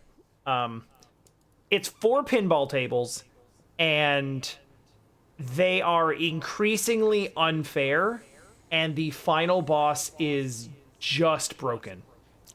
And again, the story behind the Second Technical Institute comes into play here because it was like made by the American half of what Sega was trying to do at the time, and they even tried including music that was going to be good, but then they didn't get the rights to it from.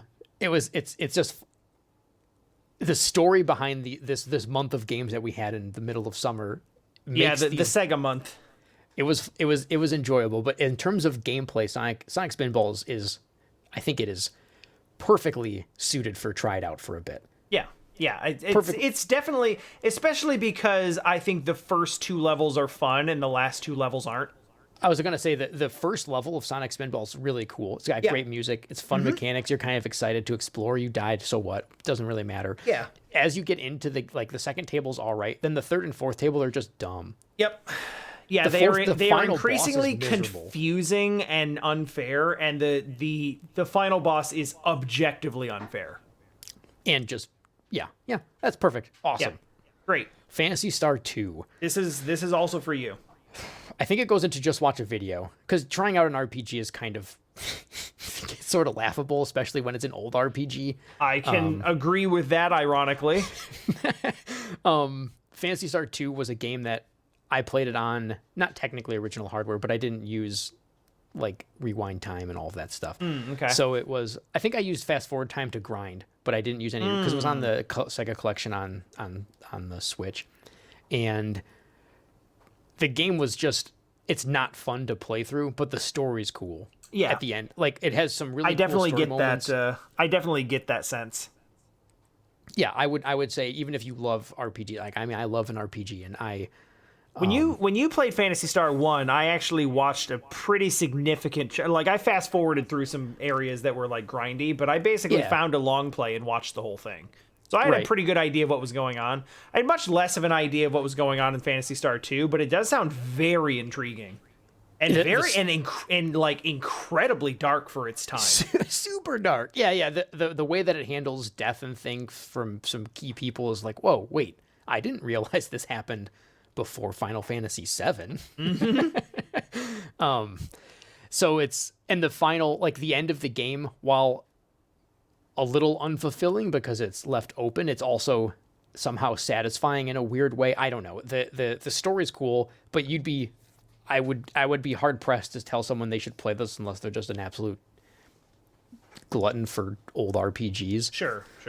So I think watching a video is perfectly fine. Just experience the story, get a taste of the gameplay. It's also a nightmare trying to figure out what the heck. Almost dropped a much harsher expletive there. What the heck anything even does. Yeah. Like name wise, because it takes the whole high fantasy whatever. Like let's name these spells so they're impossible to understand what they are. Right. And so you need some sort of guide or book to get you through what anything does, unless you just want to aimlessly cast, Vex or Ves or Vis or Vas or whatever on people. You're Yeah. Sure. Shin Megami Tensei Okay. does that too, and it's equally confusing. So at least There's a good like it's consistent over time, and there's an actual like system to the way that spells in SMT and Persona and all the SMT spin-off games are. Yeah. So it and does they say, work. here's what this does. Yeah. And they do actually say, like, oh yeah, Agi is a fire spell. Yeah. It So has a it's fire awkward. icon next to it. It feels awkward. The name is dumb at first, but it's consistent. They have icons, they have descriptions. So it's like, okay, if you created this world and you've stayed consistent for 15, 20 years, it's like you've succeeded in that regard. Right. But Whereas it's this still was like still jumping in and having your fire spell or your wind spell or whatever be like named something different. Then not knowing what that something is. It is still very, very daunting. yeah. So Phantasy Star 2, cool story, lots of neat things. I'm sure there'll be some, like, if you had nostalgia for the game, I would imagine it's very strong because of what games were like then. You would just be used to all of those problems. Sure. But today, nah. Just enjoy a video, enjoy the wiki entry of it, whatever. However you want to consume the story. It's cool. But right. That's it. So Alicia Dragoon. I forget if you played this one. I did. I had it on the Sega Mini or whatever. Oh yeah, that's right. This is a super interesting one. Yeah, this is cool really hard to place, I think. I forgot how cool that art was. I think that for me, this goes into the tried out for a bit. I was thinking that too. I think it's really neat, but I'm going to guess there's a large group of people that play it. Like, wow, this is cool. Then they die. They're like, yeah, I don't really need to play this again, or like redo stuff, whatever that means. Yeah, you do have to redo stuff. I think it is worth trying out and picking it up and just seeing how powerful you feel. Yeah, you do. You're because just, like, you start that game stuff out and it looks like you are filling the screen with power as a basic action. It's really cool. Well, and the whole pet system or whatever, like, yeah, that's neat. There's a lot of cool stuff in it, and then the game just gets really janky and unfair later. Yeah. In a way that, like, much like Sonic Spinball, like, it starts really strong, and then it starts ramping up and it thinks that the way to increase difficulty is to make everything unfair, and that's not fun. But it is super, super fun for a level or two. And I can't think of another game that has the same sense of, like... I can't think of another game that has the same sense of power. Because, like, you stop and you start shooting projectiles and you just fill this... It feels like you're using a super. Yeah, and it's just your basic attack. Yeah. Like, you just pile, like, electricity or whatever it is that you're shooting. I forget what it is. Yeah, it's like you're pressing your special button all the time. All the time. As just your basic attack. It's wild. And the thing is, like, the game ramps up how much crap it sends at you to scale up with how powerful you are, which works for a while and then it doesn't. Yeah. Part of the reason is because a lot of what gets sent at you is, like, unblockable, like, projectile stuff that you can't really block with your magic, and your hitbox is gigantic. and movement is kind of slow. But, like, it is still a fun game to pick up and just kind of see how it goes, because it's really impressive and interesting for a while. Just don't feel like you have to, like, press on for too long. Also, that cover art is fantastic. Gynax worked on this game. Yeah, and so did Game Arts, which went on to make Lunar and Grandia. Did you listen to the sound bite I sent you yesterday? Yes. Yes, I did. The Lunar 2 sound bites are so good. That's pretty wild. I'm just a sucker for a good bang. Yeah, I assume it means like an explosion, but like, wow. He's out of context. It's so... I mean, in context, it's insane because he's just like a gambler guy. And he's just whatever. Yeah, but Game Arts. They made some pretty fun and interesting RPGs that... Yep, Gynax worked on this game, and predictably, the art looks fantastic. Yeah, box art. Wish we got that in America. But there's not nearly enough furrowed brows. Nope. So, Typing of the Dead. So we're going to take the Typing of the Dead and discard the rest of the stuff in that podcast. Because that's really the centerpiece. What was... Because we had like LSD. Oh no, please, that's not fair. And like Screaming Mad George's Paranoia Escape and Snacks the and NSYNC Jackson. game and Snacks and Jackson and yeah, obviously if they're all included, I would actually those put all these go in. into Don't Bother. almost watch a video just because Screaming Mad George, like Paranoia Escape, is such a freaking weird thing to see. Yes, that's true. And wait, what was the connection later on? God, what was the game that we played that was like, wait a minute, Screaming Mad George did something in this?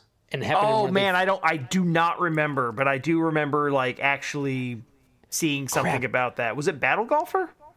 It might have been Battle. It was, I don't know what we were playing, but we were like, wait a minute, Screaming Mad George is somehow a part of a game that we played later on. I distinctly remember having that experience. It might have been Vector Man. It might have been Vector Man. But yeah, I remember like having that whole thing with you, but like I don't remember what game it was. Because Dragon Spirit was also there, and Dragon Spirit was Dragon Spirit sick. is actually pretty good. But Typing of the Dead, I am fully endorsing Typing of the Dead.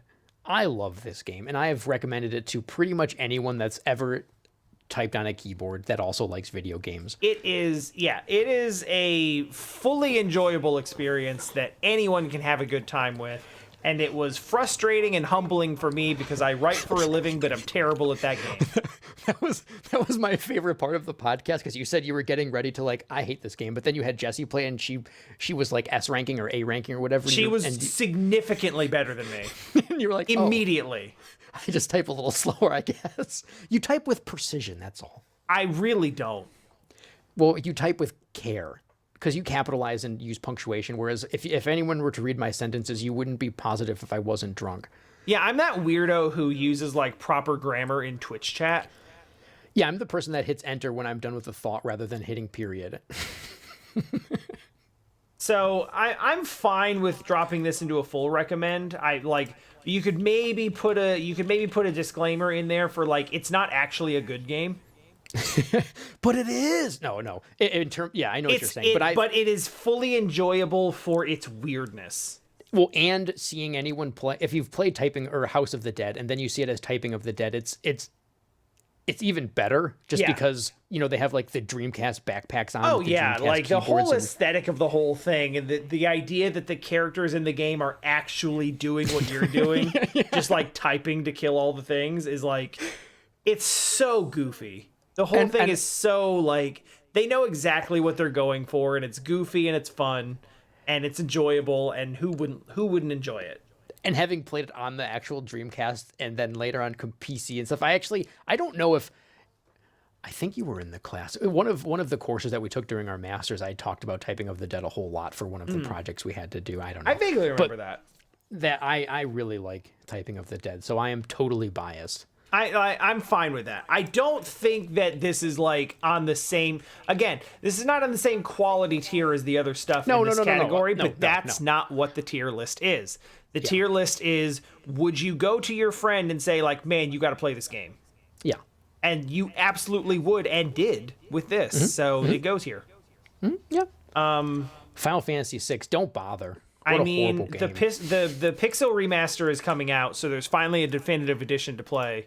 And thank God. Who would want to play that trashy Super Nintendo one? I mean, okay, having played through it again as an adult and introducing Jessie to it for the first time, which was the context to be actually playing it again, and seeing it through the eyes of a 35-year-old man. It's amazing. It's really good, and the translation is ass. Yeah, so you were really upset about the translation, and it didn't bother me as much because I went in. I guess I just was used to it, so I didn't care when I played it. Because Leticia and I, because she had never played it, so it was, and we actually did the 2-player thing where we controlled different characters in battle. There is, the game. Final Fantasy VI is a game about death and loss, and finding something to live for in when your circumstances hit rock bottom. And it's just kind a leap of faith, and just finding yourself, and yet you go and you visit Cyan, and he is tortured by the death of his wife and child at the hands of a war crime that he himself was unable to prevent, and you pop into his tortured dreams, and you meet the 3 Dream Stooges, Larry, Curly, and Moe. Yep, it's totally fine. And I'm just like, boy, that really just takes all of the air out of all of the weight of that scene is just popped because Ted Woolsey just. No, well, I don't know if that's entirely fair. I think it's a lot to do with Nintendo. Some of it's Nintendo, yes. I suppose the Three Stooges is on him though, because he wouldn't have he could have named them something else. Well, I mean, they're named for like Italian or something like that, like right. Some sort of like Western European, like sort of Judeo-Christian mythology, dream things. Yeah, I don't remember exactly what it is. Some sort of like dream sprites or gods or angels or something like that. I don't remember exactly what their initial things are, but it's basically something that would have been difficult to translate, so he just didn't. I really think that it goes into the. It's hard for me not to put it in full recommend because it's still like Final Fantasy. Oh yeah, 6. No, I sorry for not like moving it first. Okay, good. Because I was like, it's definitely a full recommend. There's no debate there. Yeah. I still think it's the best Final Fantasy game. Right, yeah. In terms of its, not necessarily its mechanics, but like its overall story and subject matter is the most mature and thoughtful. I think overall. It may not be the best objectively, but it's my favorite. So yeah, that's fine. And like revisiting it like made me appreciate it a lot more, but also just see some flaws. But like I tend to see more flaws in things that I like a lot, so that's just how it goes for me, and that's fine. Mm-hmm. Yeah, I've no debate about it being a full recommend. I wouldn't even put a disclaimer on it. If there's a disclaimer, it's like, hey, warning, old RPG. Yeah, or read between the lines of the translation. Yeah. If you're playing the original. But honestly, like, play the Pixel Remaster, get the redone music, which I'm sure is going to be great. Get the modernized, improved translation. Ted Woolsey did his best. I don't have any hate for the man. I just like going back through. There are some aspects. Some of it was stuff. A lot of it was limitations he had to work with between what Nintendo would allow him to say and not say. And the not 2 being months able to he talk had. about death in a game that's explicitly about death. Yeah, is a difficult limitation to work with. Well, and he had just, I believe, finished or almost finished translating Final Fantasy V, and they were like, "Hey, we're not bringing this over. Mm-hmm. Here's 6 instead." Yep. So that has to feel kind of bad. Yeah. So there's a lot that I fully believe that he did the absolute best that he could with the limitations that he had, and what he delivered was a game that I absolutely adored in my childhood and loved again when I played it this year. Yeah, but I liked it. But I would like to see an updated translation. Full recommend. So, yeah, play it in whatever form, but I do really think, based on the way the other ones have come out, the Pixel Remaster is probably going to be the definitive edition that everyone's been wanting. I hope it is. Shrug. I don't know. I'm sure people will be mad about it.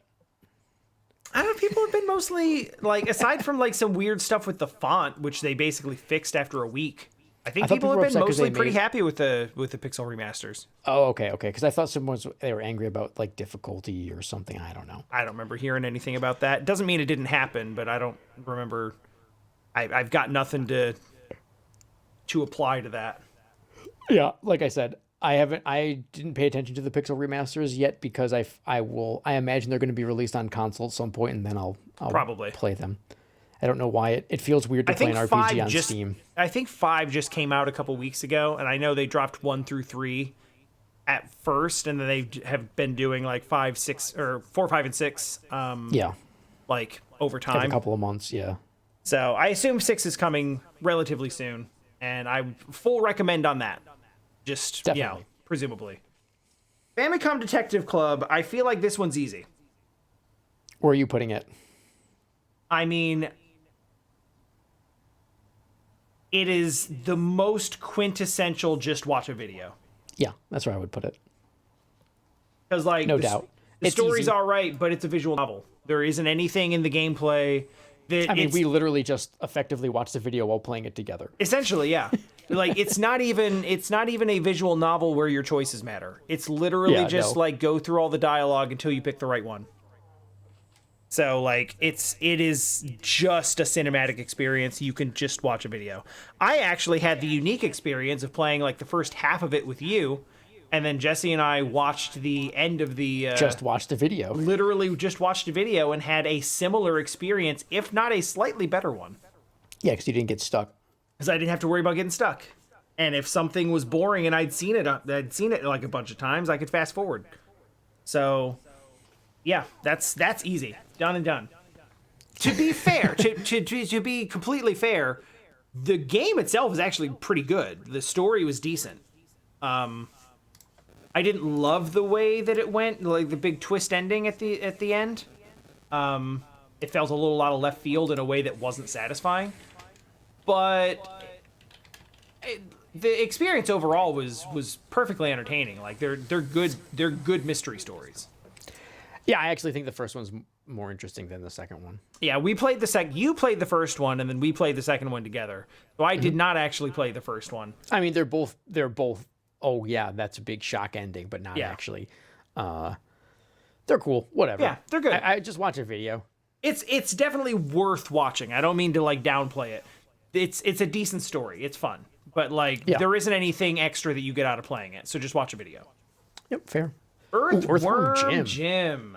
This is also in your court because I played this just for a tiny bit and then was like, I don't feel like playing Earthworm Jim. This is easy for me. Try it out for a bit. That's what I did. It's kind of the same deal as, well, honestly, like Comic Zone and Elysia Dragoon and a lot of the stuff in Try It Out for a bit is like, there's a lot of stuff in it that's really cool, and there's a lot of stuff in it that's pretty bad. Yep. I think most people who, like, I know Jesse for one, like, grew up playing Earthworm Jim, but like never played past like stage 2 or 3. And I think that is the optimal Earthworm Jim experience. Yeah.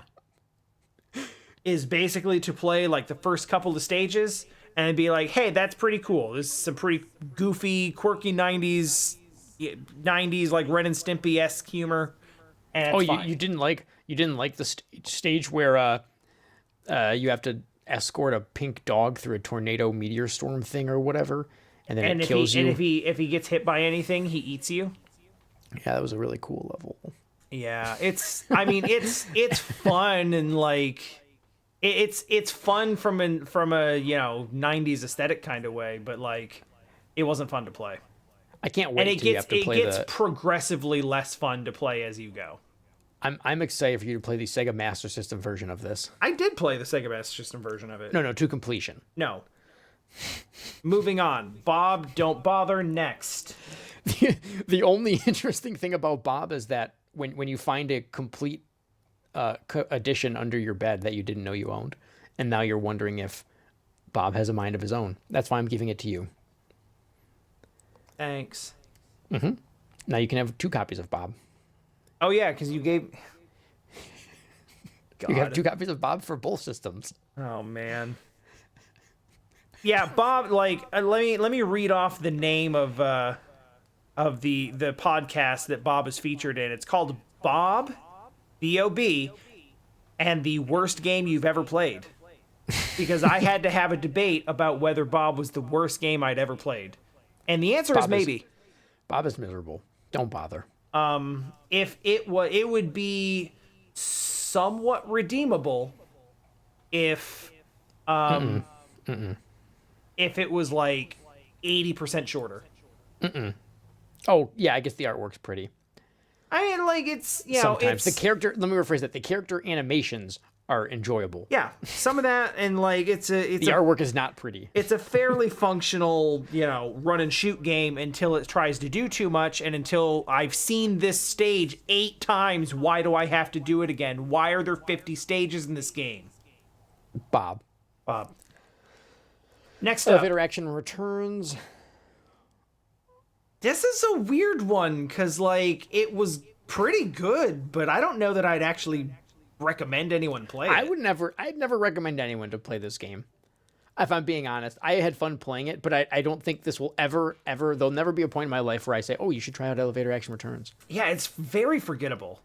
So I mean, I think it's got to go and Don't Bother. Really? It's not that it's a bad game. Yeah, there is literally one thing worth watching a video of, and it's the intro to Stage 2. In which you drive a helicopter. Is that the helicopter? Yeah, that is driving a helicopter into the, like, I don't know, like the airport. It's an airport for sure, yeah. And it literally starts with you're just staring out the window of this airport, and a helicopter just flies into the screen and it explodes in, and then you pop out of the helicopter and the stage starts. Yeah, that's pretty cool. It's very Contra. I guess you can throw that into just watch a video. But is that worth it? Okay, so no, for instance, I don't the think next game, I don't think just that is worth it. Battle Golf for Yui is going to be is like just watch a video, because I don't think you should play it, but I definitely think you should experience the story. I agree with that. And this is a game that I'm so happy we found, because it's wild. It is completely off the rails wild, and it sucks to play. It's a bad golf game. But like, skip all the golf parts, read all of the visual novel parts, and you're going to have, it's going to be a roller coaster. I don't know what else to say. Yep. The end of that game is like a what? Yeah, it goes, and you think it's done, and then it's not done, and then you think it's done, and then it's not done, and then you think. And then it's done, and you're not sure if it's done. Yeah, you're right. Yeah, like, it's actually done, and you're like, wait, no, there's more, right? There is like, why are we on an elevator? What is happening? It's a game that has like 4 different off ramps for where the story could end, and it blows by all of those and ignores the bridge out sign, and then just drives off a cliff. I mean, it nukes a country club. Let's just say that. It sounds like you say let's just say that like it's a euphemism and not literally what happened. 20,000 people. but it's just, oh my god, the game is so, the story of that game is very entertaining. It's worth a watch. Don't play it. It's definitely worth a watch. Don't play it. That's a very easy just watch a video. You know it's not worth a watch? Yep. Chuck Rock. Yeah. I think we can spend as little time on this as possible. I just want to say, especially the Super Nintendo version, because it doesn't even have the horrible, terrible, awful video that's part of the whatever awful version of Chuck Rock exists, where it has like the weird ultra sexual. Yeah, like, the Amiga cutscenes. The Amiga cutscenes that are objectively about rape. Yeah. Yeah. Yeah, so Chuck Rocks Don't Bother. Don't bother. Thanks, Kyle. Because there's, like, that has the perfect, like, Mischief Makers has some problematic elements, but is pretty fun. Chuck Rock is terrible and offensive. And super offensive. Oh, God. All right, Day of the Tentacle, specifically Day of the Tentacle Remastered. Because that is the version we both played. I know we've already said what the difference is between recommend and recommend without a disclaimer, but I still feel like this is sort of the recommend without a disclaimer, and the disclaimer is you have to like this style of game. Yeah, and I think that, like, you have to like this style of game is a common thread with basically every game we're recommending.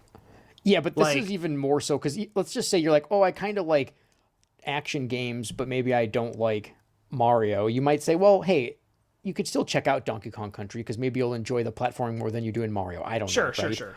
But the old LucasArts adventure games are for a very specific set of people. That's true.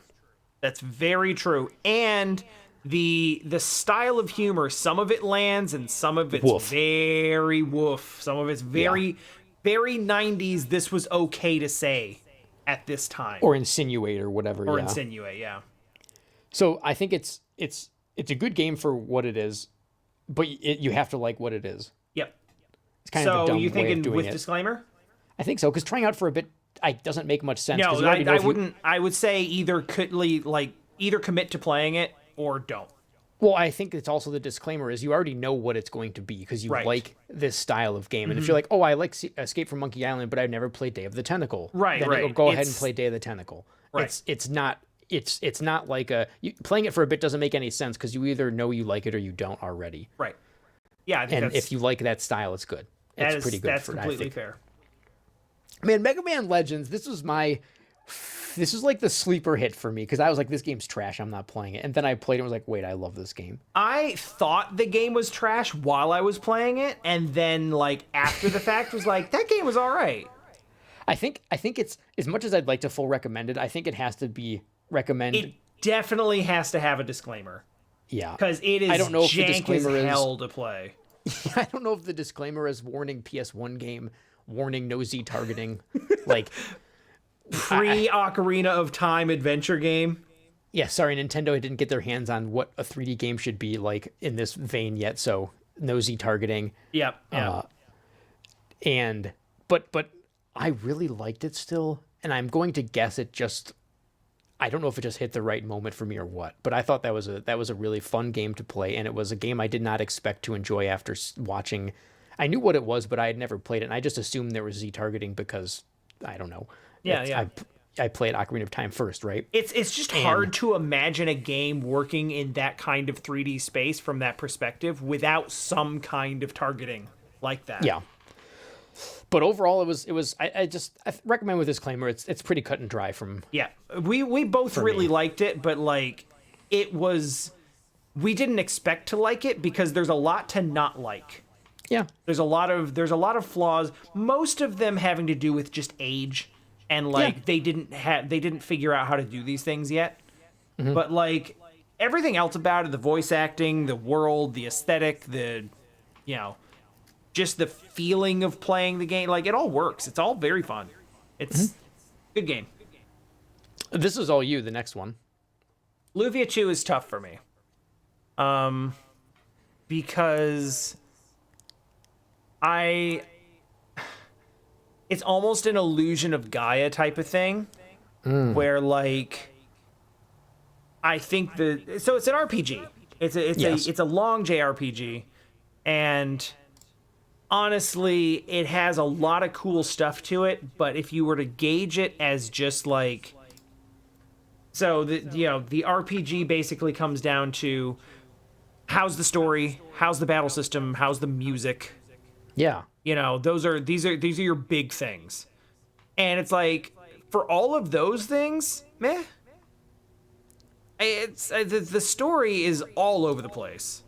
It's one thing, and then it's another, and then it's another, and then, it kind of like jumps between these acts really abruptly, and it's never super clear what it is that you're actually supposed to be doing. Like, you know where you're supposed to go, but it's not always clear exactly why or what they intend to do when they get there. Mm-hmm. As they just kind of come up with ideas and things to do next out of thin air. So it's all very loosely connected.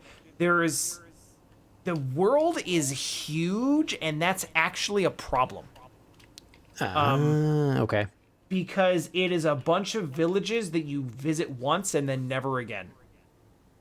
So it ends up being this big linear string of towns. So it doesn't feel like the world is really alive. It just feels like there's a bunch of these places that just exist to do one thing in and then leave. And that's really kind of like there's no central like grounding point, and I feel like that's kind of essential for an RPG like this. On the other hand, one of the things that's like kind of so bad it's good. I gave Final Fantasy VI a lot of crap for its localization. This one is just wrong. It's just objectively incorrect in a lot of ways. And not in a way that's really like, some of it is like, okay, I'm confused because that word doesn't really work there. But some of it is just like literally, here's a purple thing and they're going to call it red. Oh, wow. Oh, that's right. Some of the enemy names and things are just hilarious. Some of the enemy names are obviously just like badly Romanized, like Japanese versions of loanwords. Sure, yeah. And some of it is just like, you've named this thing the opposite of what it is. Right. You know? So what's your heart tell you? Wait, remember, this is not a rating of the game. This is not a, you know, there two is thumbs way up, right. Or whatever. This is. Would you recommend this to somebody? I would. All right, easy. Recommend it. I will recommend it with the disclaimer, and the disclaimer is that as an RPG, it's kind of middling, but the stuff that it has in it, particularly like the Ancient Cave, and just the degree to which it is weird and busted. Like literally rooms in the game that just shipped, just being a glitched out, using the wrong tile set, can't see where you're going mess. Not a problem. Like, to me, that's a selling point. Sure. It's so weird and bizarre that exists in that way that, like, it's fun to play. Okay, like let me bring it back around to like basic mechanics. It's fun to play. I did want to know what happened in the story. It actually ends in a very satisfying way. Probably more satisfying if you play one, but it's not necessary to play one. Because this is a distant prequel.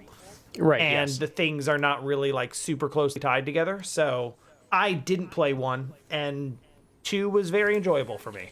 So I would recommend it, but like I also like I would recommend it in the way that I recommended it to you, which is like you'll know in the first couple of hours if you want to spend more time with this, because it's just going to be a lot more of that.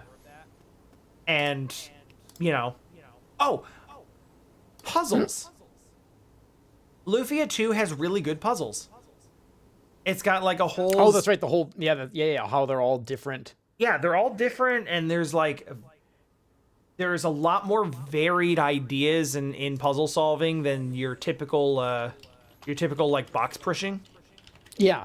And and it's kind of a big part of the dungeons, correct? Yes, it's a very big part of the dungeons. Very, very Zelda-like, but like more brain teasy. And I appreciate that too. There's a lot to love about Lufia. It's just not a perfect game. So Yeah. that is a recommend with disclaimer. That's fair. It's got a lot of heart. All right, Metroid. Without thinking too much, where would you put it? Honestly, I am leaning very strongly towards don't bother. Damn. And there's a couple reasons for that. One, Zero Mission does everything. So Metroid is not a particularly fun game to play. Its level design is bad. It has one of the worst final boss fights of all time. The regular boss fights are also not fun. They're kind of cool because you can do dumb things where you break the environment. Yeah, but that's like the only actual good way to do it.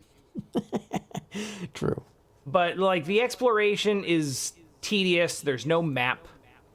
If you play it with a map, you can have an okay time. I played it with a map and a guide, and was like, okay, this is not. Sorry, let me back up. A map, a guide, and save stating and rewinding. And with all of those things combined, it ended up being tolerable. Okay, fair. But it needs all of those things, even just to get to the point where it's just like not kind of miserable.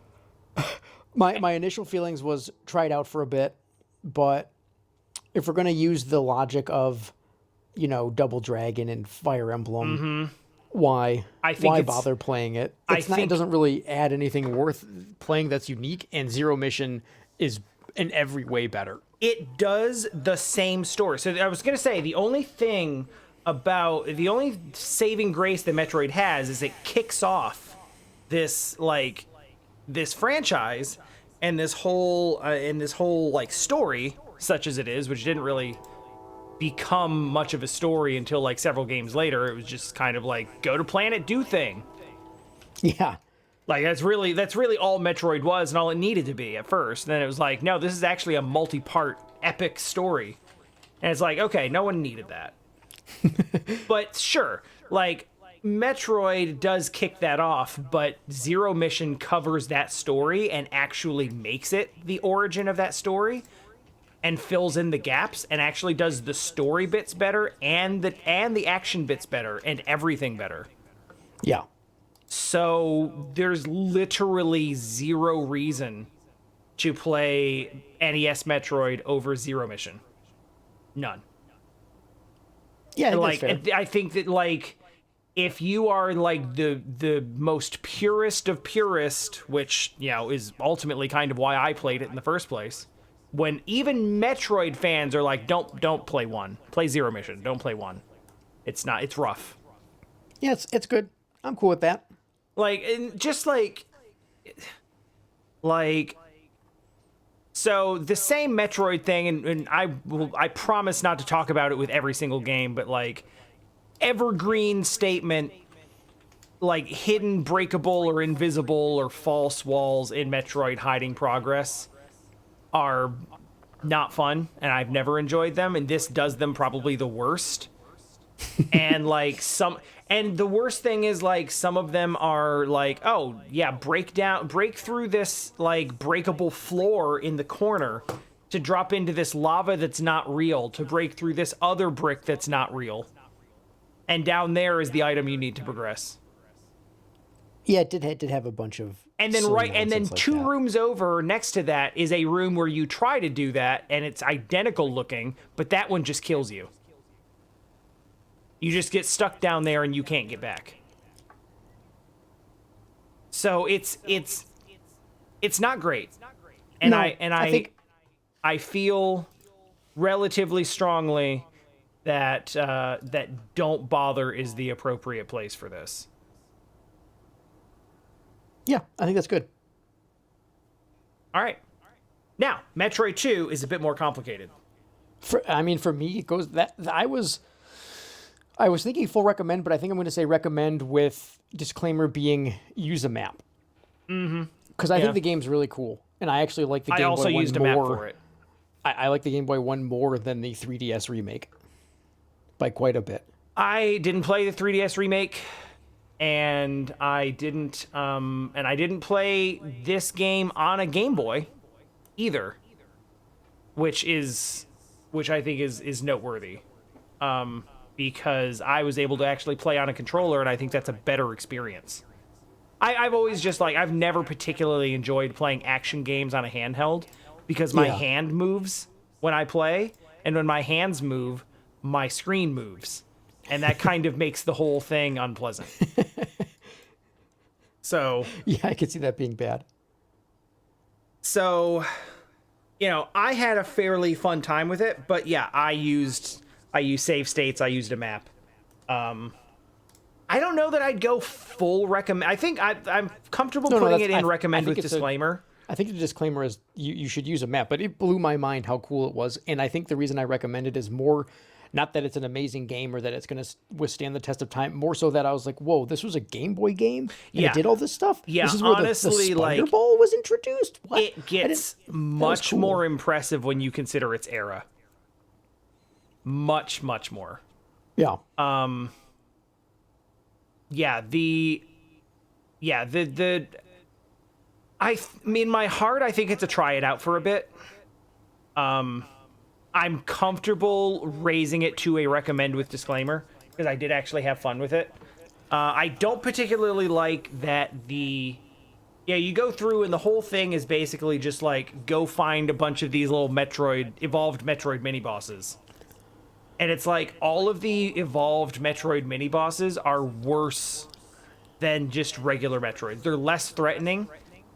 Despite them supposedly being like evolved in some way, they are all like less powerful and less threatening than just an actual true Metroid. Yeah, I mean... And that's a weird I think, thing. I think the recommend with disclaimer category doesn't mean you should necessarily finish the game. At least in my head. That's fair. Because, like, that's why Donkey Kong Country 2 is there, because I don't know if you should beat it. Yeah, but- I think that's fair. It's like, you gotta put, like, it's a hearty recommend. It's a good video game, and I think I agree with you in that a lot of what makes it really good is just being impressed at how much they were able to do on the Game Boy. Because this is a Game Boy game that looks better than the NES game that it's based off of, and that's really impressive. Yeah. Because that's not supposed to happen. Certainly not in a monochrome display. You know? So that one to me is pretty cool. Yeah. Yeah, I'm good with that. I would put it like, honestly, I'm like right around here with it. It's like kind of between these, but I'm fine with giving it a recommend with disclaimer. That's good. Now, what about Fusion? Fusion is complicated for me because I think Fusion is a really good game that I had kind of a not great time with. And I don't think that's the game's fault. I think it just goes into recommend with disclaimer, and the disclaimer being some of the bosses are bad. Some of the bosses kind of suck. Overall, it's impossible for me not to recommend, I would say, almost every Metroid game except for the original, because I just really like these games, and I think if you like Metroid games, it kind of falls into that weird category of the LucasArts games where I wouldn't recommend a Metroidvania to someone who doesn't like, or I wouldn't recommend a Metroid game who's someone who doesn't already like this style of game. Sure.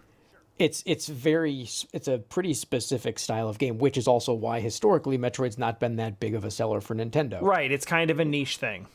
Now, the Dread kind of popped off just because, I don't know why, I guess marketing and the Switch being popular or something. I think it's just the fact that there hadn't been like a true mainline Metroid game since Fusion. If you count just like the numbered entries. And people were really hungry for it, and the Switch is super popular.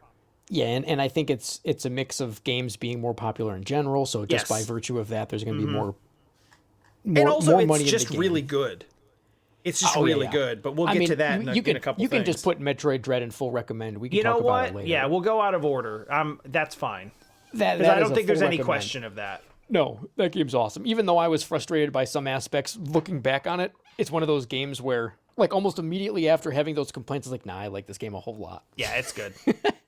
I agree. I do think that Dread is probably the best Metroid game of all time, and I don't think it's particularly close. Mm-hmm.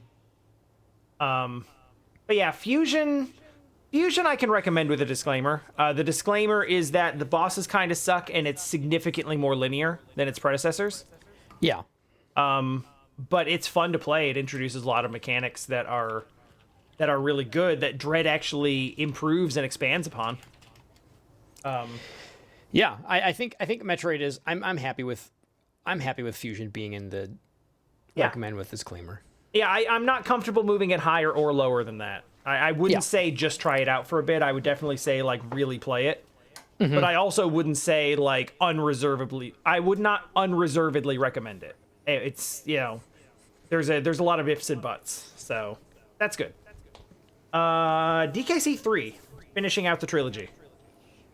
It just goes. I think it just goes recommend with disclaimer for me. For me personally, I actually like it more than 2 by quite a lot. I also do. Yes, I was actually going to say that as well, and I might actually personally, I might like it better than 1. But I am more than happy to like it better than 1. I mean, for me, I like 3. It's my favorite of the trilogy. I think that they did the best job creating a mix of what they did in 1 and then the mix of the collecting and all that stuff in 2. Yeah. And they gave it that faux open world, which I sort of get a kick out of. It doesn't really do much for me because it's not really like it's just kind of the same sort of like Mario 3 style overworld, but then sometimes you can go off the path. It's just like there's free movement there, and there's like a couple of things to reward or to like reward you. But one world out of place. Yeah. There's some cool stuff to it for sure. Yeah. But like the open world itself, not that big a deal to me. I think that the level design in 3 is the most varied and polished. Yes, and I also like the animals, basically I think 3 just did the best job with all of the aspects of what is quote unquote Donkey Kong Country. Yep. It took all of the ideas that they had like sort of iterated on beforehand and just improved them. Yeah. I was holding back from full recommend just because I don't know if I'm just horribly biased to Donkey Kong Country 3 because it was one of the last Super Nintendo games I remember playing. I remember having I also had a lot of nostalgia with 3. Sure. just because of when I played it and where and all that stuff. No, I genuinely enjoyed 3. And granted, we talked about this on this podcast, but I think that a good portion of that has to do with the fact that I actually 100%ed 3, and I cheated my ass off to do it. And I did so unrepentantly. Oh, and I think that kind of, so that's the only reason why I would put it in with disclaimer. Like, I think it's better than, so Donkey Kong Country, the first one, you can play fairly easily without any kind of quote unquote cheating. Yeah, I wouldn't say it gets Country, super difficult compared to the next 2. Donkey Kong Country 2 and 3 both suffer from kind of dumb difficulty spikes at the end of the game. And it's really dumb difficulty spikes if you want to go for 100%. Yes. Where it's like making impossible jumps and things with the weird floaty. You can jump in midair sometimes mechanic. Oh, and the water skipping mechanic in 3 is bad. Thankfully, you have to use it, I think, twice. Yeah, like, I think twice, and neither of them are actually required for progress. They're just for, like, getting 100% stuff. The bonus barrels. Yeah. So, that's advanced tech that the game is like, all right, if you want to learn this, you can, but you don't have to. It's the weird thing is it's not super useful in any of the other areas either. No, but it's only useful for 2 things, and it's only if you're going for 100%. It's Yep. like to get a bonus barrel and a coin, I want to say. So it's like, why is it there? Yeah. I don't know. I'm comfortable with 3 being in either of the top 2 categories. I think it's... I'm in a weird spot because I feel like it belongs in recommend with disclaimer. Yeah. But I also like it better than DKC 1. Yeah. So it's weird for that being a tier higher, but again, goes back to, like, this is not, like, necessarily better or worse. Well, and it's a pretty hardcore disclaimer in that, oh yeah, I use save states and rewind time. Yeah. Like, I think that's, so the games that are in full recommend right now, I would be, with the exception of maybe the end of Star Tropics, I would be comfortable playing them all just as is. I would also say, like, if I was going to recommend someone to play a Donkey Kong Country game, it would be 1. Yeah, I would say, hey, start with 1. If you like it, then skip 2, go to 3. Even though I personally like 3 better, I think when it comes down to what I would recommend that you play 1. And then you could recommend 2 and 3, and the disclaimer was like, did you like 1? Yeah. Because this is going to be, like, more of 1. Yeah. Because despite the changes and stuff, like, it 90% is just more of the same. They add some stuff, and there's some, there's some new mechanics, and obviously, like, the level design is always different. But, like, ultimately, you know what you're getting. Yeah, I think that's fine. That's fine. I maintain that, like, at the end of the day, I liked DKC 3 better than 1, but when we're boiling it down to recommendations, I would recommend 1. You would play that one, and then if you like that one, there's 2 more games just like it. Yeah. That works. Cool. Vector Man, what up? For me, this can go and just watch a video or don't bother. I don't have particularly anything great to say about Vector Man. I think it's sort of one of those, hey, that's kind of that game that you know of. Yeah, but the only reason to bother with it is if you heard of it and you want to find out what it's like. But, like, boy, I don't think it brings anything to the table worth referencing. Nope. Like, just yeah. No, I don't. It's really not anything. It's not anything. I had some fun just kind of, like, poking fun at some of the design stuff and some of the ridiculous level design, but, like, that wouldn't be something I'd be like, oh, you got to see this. I mean, hell, that one stage where it's like an unrolling scroll or something. Yeah. And the things are bouncing, like, that's Kuso stuff right there. Like, you could do, like, one of those where it's like, hey, you have to play 10 stages, and that would be one of the things, because it's just a mess and you have no idea what you're doing. Yep. I don't like Vector Man. And I actually was excited to play more. It has, like, a ton of problems and very, very, very few things that actually stand out as, like, interesting or cool in any way. Yeah, which is kind of a bummer, because I played it as a kid and I was excited to go back and like actually play through the whole thing, and then I was like, oh no, Nope. Yeah, and I think it's like the thing is, compared to some of the stuff that it's in that tier with, it's not objectively bad in a lot of ways. It's perfectly serviceable. Yeah. It's just very depressingly average. Yeah, that's all. And I don't. There's some very strange. It's average with some dips in quality in ways that are frustrating and nonsensical. Yeah, that's it. Yeah, I don't. Yeah. I think so. Brave Fencer Musashi is a weird one too for me because I enjoyed playing it. I enjoyed in the moment of playing it. Oddly enough, I'm pretty sure if I were to go back and play it again without being in that strange PS1 fantasy zone I was in for a weekend, I don't think I would care that much for Brave Fencer Musashi. I think it's kind of it's actually sort of in that category, which we don't really have a thing for, but it's like, hey, if they remade this, I think it'd be pretty awesome. Yeah. Brave Fencer Musashi as is.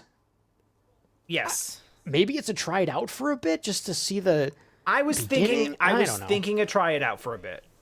Because ultimately, like, some people have more tolerance for weird PS1 action jank than I did. Yeah. But like, to me, like, the humor falls flat because it's just dated. Yeah. The gameplay is all over the place. All over the place in terms of, like, the stuff you have to do and how clear the game is at explaining what you have to do and how easy it is to do those things. Like, it varies in quality. Some of it's fun, some of it is very, very unfun. Yeah. It's a lot easier, I think, to go into if you think of the whole thing as like a weird parody game. Because it clearly is intended to be some sort of like goofy Saturday morning cartoon hijinks. Yeah. More so than like a real legitimate RPG. This feels more like a Goemon game. You know? Oh, man. We that's a game I'd like to play next year. I played, it was one of the first things that I did for a request, but that was like 7 months ago. Let me rephrase that. That is a game I'd like you to play because I've already played it. And I remember renting it and playing through it during a rental period, and I liked it. And that's one that would be fun to revisit, or at least revisit through vicariously through you. Yeah, I would be interested in going back to that at some point. I enjoyed that better than I enjoyed Brave Fencer Musashi, in fact. Yeah, that's not surprising though. Yeah, I think that Brave Fencer Musashi has some stuff. It has a lot of rough edges that are almost entirely attributed to its age. And I think if you can look past those, you can have a good time with it. I think it's a mix of their age and the ambition without understanding what that meant. Yeah, I don't know. Yep. I think try it out for a bit is perfect. Yeah. So Fire and Ice, for me, this is a weird one, dancing between recommend with disclaimer or try it out for a bit, only because I don't like this style of game very much, like this type of puzzle game, but that's just because I don't particularly play puzzle games. Sure. But as it stands, I played it for way more time than I thought I was going to, admittedly, and that's beyond what I even thought I don't know. It just kind of hooked me, and I was like, wow. I expected you to play it for like 3 stages and be like, okay, got it. Yeah, no, I finished like what was that? What was it, like 2-3 worlds or something? I don't remember even. That's what you told me. I got to the one griffin that was sad about. I don't remember what it was, but it made me laugh because it was such a Japanese way of thinking about failure. Yep. Yeah, I remember what you're talking about, and I remember laughing at it also, and don't remember what it was. So all I remember about those scenes is that weird clown mouth pointing to his face. Yeah. And it's like, why do all these doors look like this? I hate it. Yeah, honestly, I enjoyed it and I played the whole game, but it's hard for me to elevate it beyond to try it out for a bit. I think that's why it goes, yeah. That is the quintessential, like, hey, you might like this, but you'll know after playing it for like 15 minutes. Yeah. Yeah, so I think that is I think that's a try it out for a bit, but you might discover you accidentally play it for 10 hours. That's or maybe you'll play it for 5 minutes. I fired it up on a whim, and like Jesse will corroborate this, that every time I would open it up and I'd be like, man, I don't know why I keep playing this. Yeah, and you're just like, Like, okay. I popped it open the first time just to see what it was, just almost ironically as a joke. And then I kind of got a little bit into it, and then every time I would open it, I'd be like, man, I don't know, like, what is the deal with, like, why I keep playing that? I don't understand. There's other things I could be doing. I don't have to keep playing this. Why do I insist on playing this? Yeah. And it was just because there's a fun puzzle game there. It actually is really solid. Yeah, so I think try it out for a bit is perfect. Yeah. Ooh, this next one is a weird one because it's sort of like, Okay, let's just put out from the get-go that Super Metroid and A Link to the Past are individually full recommends. yeah, no problems, no questions. This podcast was about the crossover randomizer, and I am going to put that squarely in a recommend with disclaimer. You need to be comfortable using an emulator. Oh, I mean, that's true. I was going to say that the disclaimer is you need to be very familiar with both of those games. Oh, true. Or the not... or the crossover randomizer will be an unfun, miserable experience for you. Yeah. So, like, Yeah, if you know both of those games pretty well, and I mean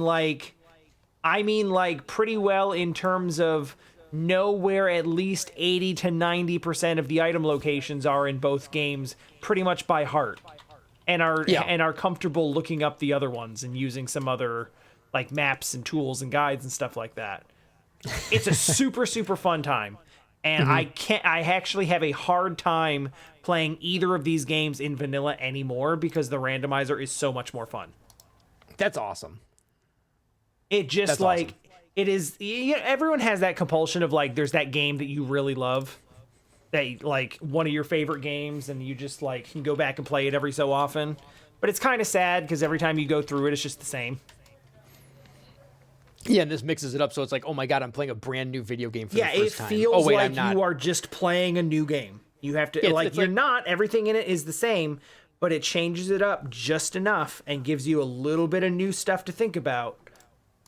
And it's just a slightly new experience each time. And you find yourself just, like, doing stuff in a slightly different way, or, like, figuring out a new way to go about things. And it just gives you that little taste of newness. And I fully recommend it as long as you are comfortable with the original games. Like, play the original games first before you do that. And then, like, for your first couple of attempts, use tools. There's maps, there's trackers, there's all kinds of stuff like that. Be ready to look up a video tutorial of how to, like, do particular tricks, particularly for the Super Metroid side of things. It is like there's a lot of stuff where, depending on the logic you choose, it's like, yeah, you might have to do some, like, some movement tricks or some clips or whatever kind of tricks to get to this. And the item logic requires that you do that. Knowing how the map is constructed, all of that stuff is really, really important to having a good time with it. Mm-hmm. So those are the disclaimers. Like, be pretty comfortable with the game or willing to learn. And if you do that, it's a great time. Full recommend beyond that disclaimer. So therefore, recommend with disclaimer. Yeah, that seems reasonable to me. So yeah, and again, the base games, like, unreservedly recommend. That's easy. Yeah, that goes without saying. Yeah. That's in that that legendary category where people will go out on a limb and say you should play this if you like any video game. Yeah, this is a rite of passage. It's a historical. God, please don't. It's say a this. Historical. Yeah. I'm hanging up. If you're a true gamer, that's the bad one, right? Like, you're not a true gamer unless you've played X. So, X. Speaking of true X is gamers, whatever you like right now. Yeah. I think Castlevania would fall in true gamer category for a lot of true gamers out there. Disclaimer: true gamer doesn't exist. I don't even like video games are for everyone. I don't like any of those sorts of terms anyways. I've never been, I've talked about, whatever, gamer, geek, whatever it is. I've never been a fan of labels like that. 'Cause like, I don't know, I just play what I like or do what I like or whatever it is. Yeah. Yeah. Like, why you got to put me in a box? I don't need to be a nerd or a geek or a whatever. Yeah. All right. So Rondo of Blood, Castlevania Rondo of Blood. This was a surprise to me because I don't like Castlevania games for the most part. Now, not Metroidvanias, not all of classic the ones that, Castlevania games.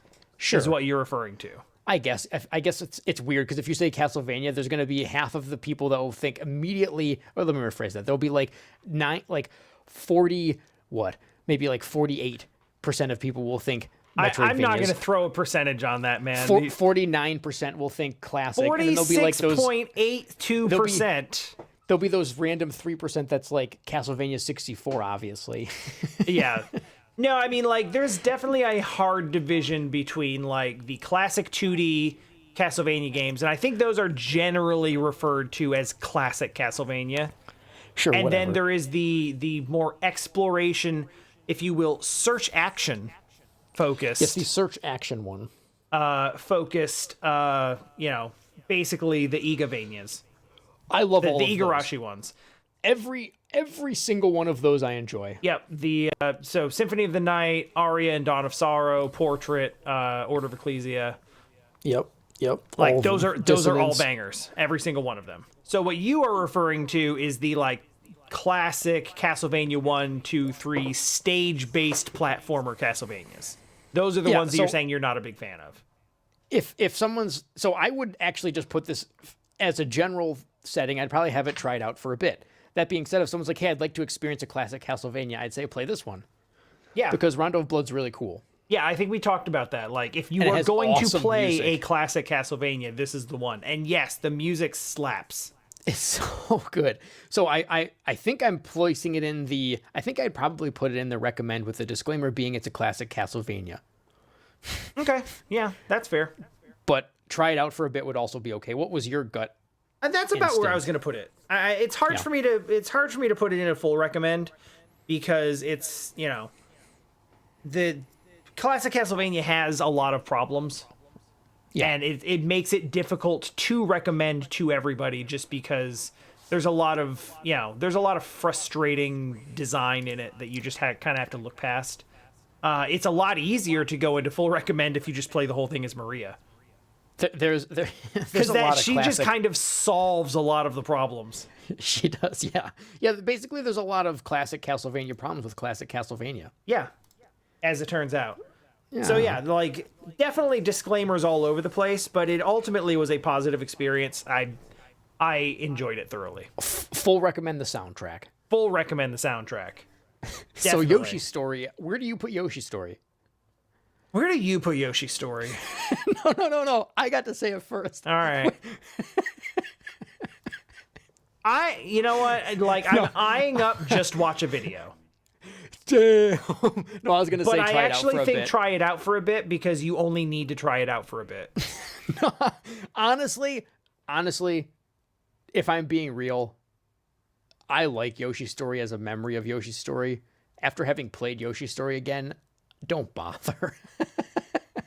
I mean, I'm going with don't bother if I'm being perfectly honest. I don't think I'd recommend someone to play Yoshi's Story. It's one of those weird scenarios where it's like, oh, I have the Switch and I have Switch Online. I've paid an extra $100 or $50 for whatever, $80, I guess. No, I guess it would, depending on if they had the original. 50 for solo, 80 for the family, I think. Yeah. Well, no, I was saying an increase of what they were already paying. Oh, yeah, the increase over the 20 or 50 or whatever. So whatever that is, you've paid for it, and then it's like, I want to experience a Yoshi game that's like a storybook. Then it's like, fine. That's way worse than the one that's already on Switch. Without all of that stuff, don't play Yoshi's Story. It's a middling game that was really cool in terms of the idea behind what they were trying to do. It's like, oh, hey, look, you have you can play through this game 100 different ways, and you'll end up with a slightly different experience every time. Yeah. I mean, basically, you have to play it through 4 times to see everything that the game has. And well, that's only if you get the right exits or whatever it is. Right. Get the right. I mean, like a minimum of 4 times. Yes, yeah. And I think it kind of falls in line with the reasons we're putting Metroid there, the reasons we're putting Double Dragon, the reason we're putting Fire Emblem. Just play a different, like play a different Yoshi game. Yeah. Yeah. That's true. I think it goes into Don't Bother. There's basically no reason to go back and visit this. I will say that the soundtrack is pretty good. The soundtrack is cool, and it actually visually it's aged fairly well for a 64 game. Yes, it does still look very good. But it kind of sucks to play. Yeah, it sucks to play. It actually doesn't feel good. Like not just what I mean. not just the level structure, but like the actual control. Yes, I meant the actual platforming elements kind of suck in Yoshi's Story. I think as much as it pains me to say this, because I was the one that was really excited to revisit Yoshi's Story, I think it belongs in Don't Bother for the most part. It's weird to see it there with the likes of Vector Man and Chuck Rock. And fucking Homie D Clown sitting there. Yep. But we also put Metroid and Double Dragon there. So there are games down there that are just like not worth bothering with. And we set a precedent by saying that future games that do this game better basically make it irrelevant. Yeah. So I think Yoshi's Story is squarely there, because like, okay, if we had all of the Mario Brothers games there, I would not put the original Mario Brothers in Don't Bother, because it does stuff really well still, and it's kind of I guess it kind of falls into that BS category of timeless classic nonsense. But I actually think that all of the Marios offer something slightly unique, and maybe they wouldn't all be at the same tier, but just because one does something better doesn't overwrite the other ones. Whereas Yoshi's Story, I actually really think the idea behind it is to kind of create a fun, easygoing, family-friendly, play at your own pace kind of platforming experience. And the later Yoshi games just do it better. It is absolutely the precursor to your like Woolly World, Crafted World, like just sort of easygoing, really visually, aesthetically striking and interesting, fun, family-type games. Yeah. And it just doesn't do any of those things better than the games that came after. Yeah. And also suffers from, like, weirdly kind of frustrating controls and a structure that is very odd and hasn't been revisited. Despite, like, sort of respecting it for trying to do something different, that doesn't necessarily mean it's different good. Yeah. So yeah, that's weird to see it down there, but I think this is all in terms of recommendations, right? Yeah. I had Yoshi's Story queued up and ready, and I was gonna have Jesse play it, and then after I played it, I changed my mind. There you go, perfect. So I literally was going to recommend it, and then played it and was like, no, nah, never mind. No, there's no reason to do that. You know what game I don't want anyone ever to play, but I want should them all. Absolutely watch. But I want everyone to see it. 100%. This and look up that. This is absolutely the hardest. Don't play, but absolutely don't miss. Yeah, and if you have the time, look up some potential source material of Echo the Dolphin by Mr. Lewis. What was his name? John C. Lilly. John C. Lewis. Yeah. Lily. It's burned Lewis into my memory now, Tom. Because I kept saying the comedian guy, right? Isn't he a comedian? Is there didn't he show his privates to people or something like that? Wait, no, you're talking about No, that's that other guy. Yeah, he also has like a middle initial. Who is John C. Lewis? That's nobody. John Lewis looks like he was a civil rights figure. John Lewis was a civil rights figure. He was a congressman. Yes. That's right. He's a congressman. Yeah. Yeah. Riley. John C. Riley is that actor that was a serious actor and then now he's only comedy actors. He basically is Will Ferrell's sidekick now. Yeah, but he used to be serious. What the heck's the guy's name? He just looks like he's Louis just like C.K. a dopey look. Yeah, okay, that's the other person. Louis C.K. It took me a minute. Yeah. Don't look up stuff about John C. Lilly. I'm just gonna. No, don't. It's upsetting. Echo the Dolphin is upsetting. Echo the Dolphin is like absolutely. If you don't know what's up with Echo the Dolphin, just go read a plot synopsis. Go look at some like pictures of the final boss. Like that game has like a wiped out ancient human civilization. We got time travel. We got dinosaurs. We got aliens. We have like weird body horror. That game is horrifying. And nobody knows it because it's super, super unfairly difficult and unfun and unreasonable to play. So nobody ever got past like, yay, we're swimming around with our dolphin friends in the open ocean and everything's great. No, it's terrible. It's terrible in so many ways, and you have to know why. Yeah, watch a video. Watch a video. It's just ActRaiser? It's not even just watch a video. It is absolutely watch a video. Yeah, it's almost like it's like this category. It doesn't deserve Echo. I made the category specifically for Echo. Yeah, but I want Echo it to be and Battle Golf for Yui, the games that are the most like, yeah, don't ever touch these, but like, oh my god, see what's up. Those two games almost deserve a full recommend watch a video.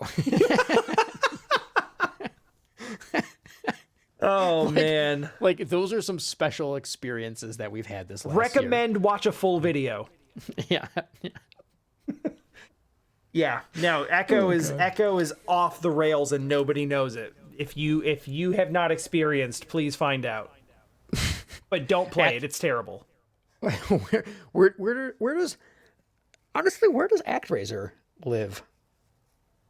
I am very tempted to put ActRaiser in a full recommend. Yeah, that's kind of what I'm... Okay, and so it's here's... so weird because either of those games individually is no better than try it out for a bit. Nope. But it's so unique and interesting that I honestly think... And it's easy and short. Yes. So it's so easy for me to be like, oh yeah, just play ActRaiser. It'll take you no time and there's nothing else like it. What's cool about it is that I played it a long, long time ago, and then I didn't play it again, but I was like, yeah, you should play it. You should play it. And so it was like one of these ones that I recommended to you, and it was even actually recommended to you. I recommended it to you before, like way before the remake announcement was made. Right. And then all of that happened, yada, yada, yada. And then you played it and you enjoyed it. So I feel like it really does belong in the full recommend because... I think it does. Like, you recommended it to me and so did several other people and you were all right. I liked it. So... Yeah, it's a good one. Like, it's a full recommend because it was a successful recommend to me. Yeah. It's weird because I don't think it's a particularly great game, but like, it's so interesting that I have to recommend it. It's very easy to recommend. Mm-hmm. Closing things out, I think this one's easy. Is it though? Yes. Home Alone's a tough one. Yeah, no, it's easy. It doesn't belong in, I think it has to go in Don't Bother. Yeah, that's what's easy. But it's our tradition, and it's our Home Alone. It has a special place in our heart now because we've played 2 Home Alone games. I'm pretty sure last year's Home Alone game also ended up in the bottom tier. I have no memory of it. I don't know. I probably pushed back pretty hard against it just because it might have ended up in the second like now we know tier. Yeah, I'm sure I pushed it into that. But because like, last year we made it more. Last year was a bit more our personal feelings about things because we even had that like, hey, we can each take one thing and move it up or down a tier. Oh yeah, and honestly, like if there's something that you feel like is particularly out of place, we can still do that. But like this looks good to me. No, recommendations are a little more black and white as opposed to. Yeah, because that's sort of why I wanted to frame it in that way because it goes more outside of like how do you feel about it, and it's more about like. Would you think someone else would like this? Yes. Yeah. And cool. I think that's a good way to think about it. So this is it. We did it. Everybody, the Retro Breakdown 2021 game recommendation tier list. Leave your if you're a podcast listener, you can email us at theretrobreakdown@gmail.com. and let us know how wrong we are. And if how right we are. And if you are a YouTube watcher, you can leave a comment about how wrong we are.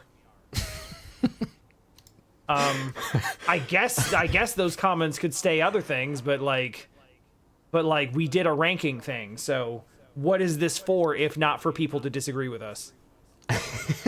Yeah, because I'm sure there's a bunch of ways to disagree with any ranking ever. Yeah, there always are. There always is, and that's part of the reason that you do it. Is like it's not just to like stir crap up, but like just to Stir crap up. I mean, start a discussion. No, There isn't anything here that I'm gonna like fight with somebody about and be like, how dare you think that this goes in that category? You're objectively wrong. This is all completely subjective. I mean, that's a surprise considering our tier list. We literally framed our tier list in a totally non-combative. All of these are just our thoughts and opinions this way that we would then also not feel that way if someone wanted to push back against it. No, like this is, I know for a fact there is going to be at least like, I don't know if it'll be an email or a YouTube comment or a Discord message, but someone is going to be like, okay, here's the thing. Okay, buddy. All right, listen. Hey, listen. You're just bad at Comic Zone, okay? Well, I suppose that's fair. But then that person should be able to look inside themselves and realize how superior they are to most people that playing games, and still really recognize that like if you're that much better at the game than us, then we're really not even worth your time. That's true. Well, it's not even worth the comment. And honestly. It's kind of your duty to then reflect and say, well, how do I recommend this to somebody? I have to think like I'm a normal person, not someone that plays through Comic Zones with one life for fun.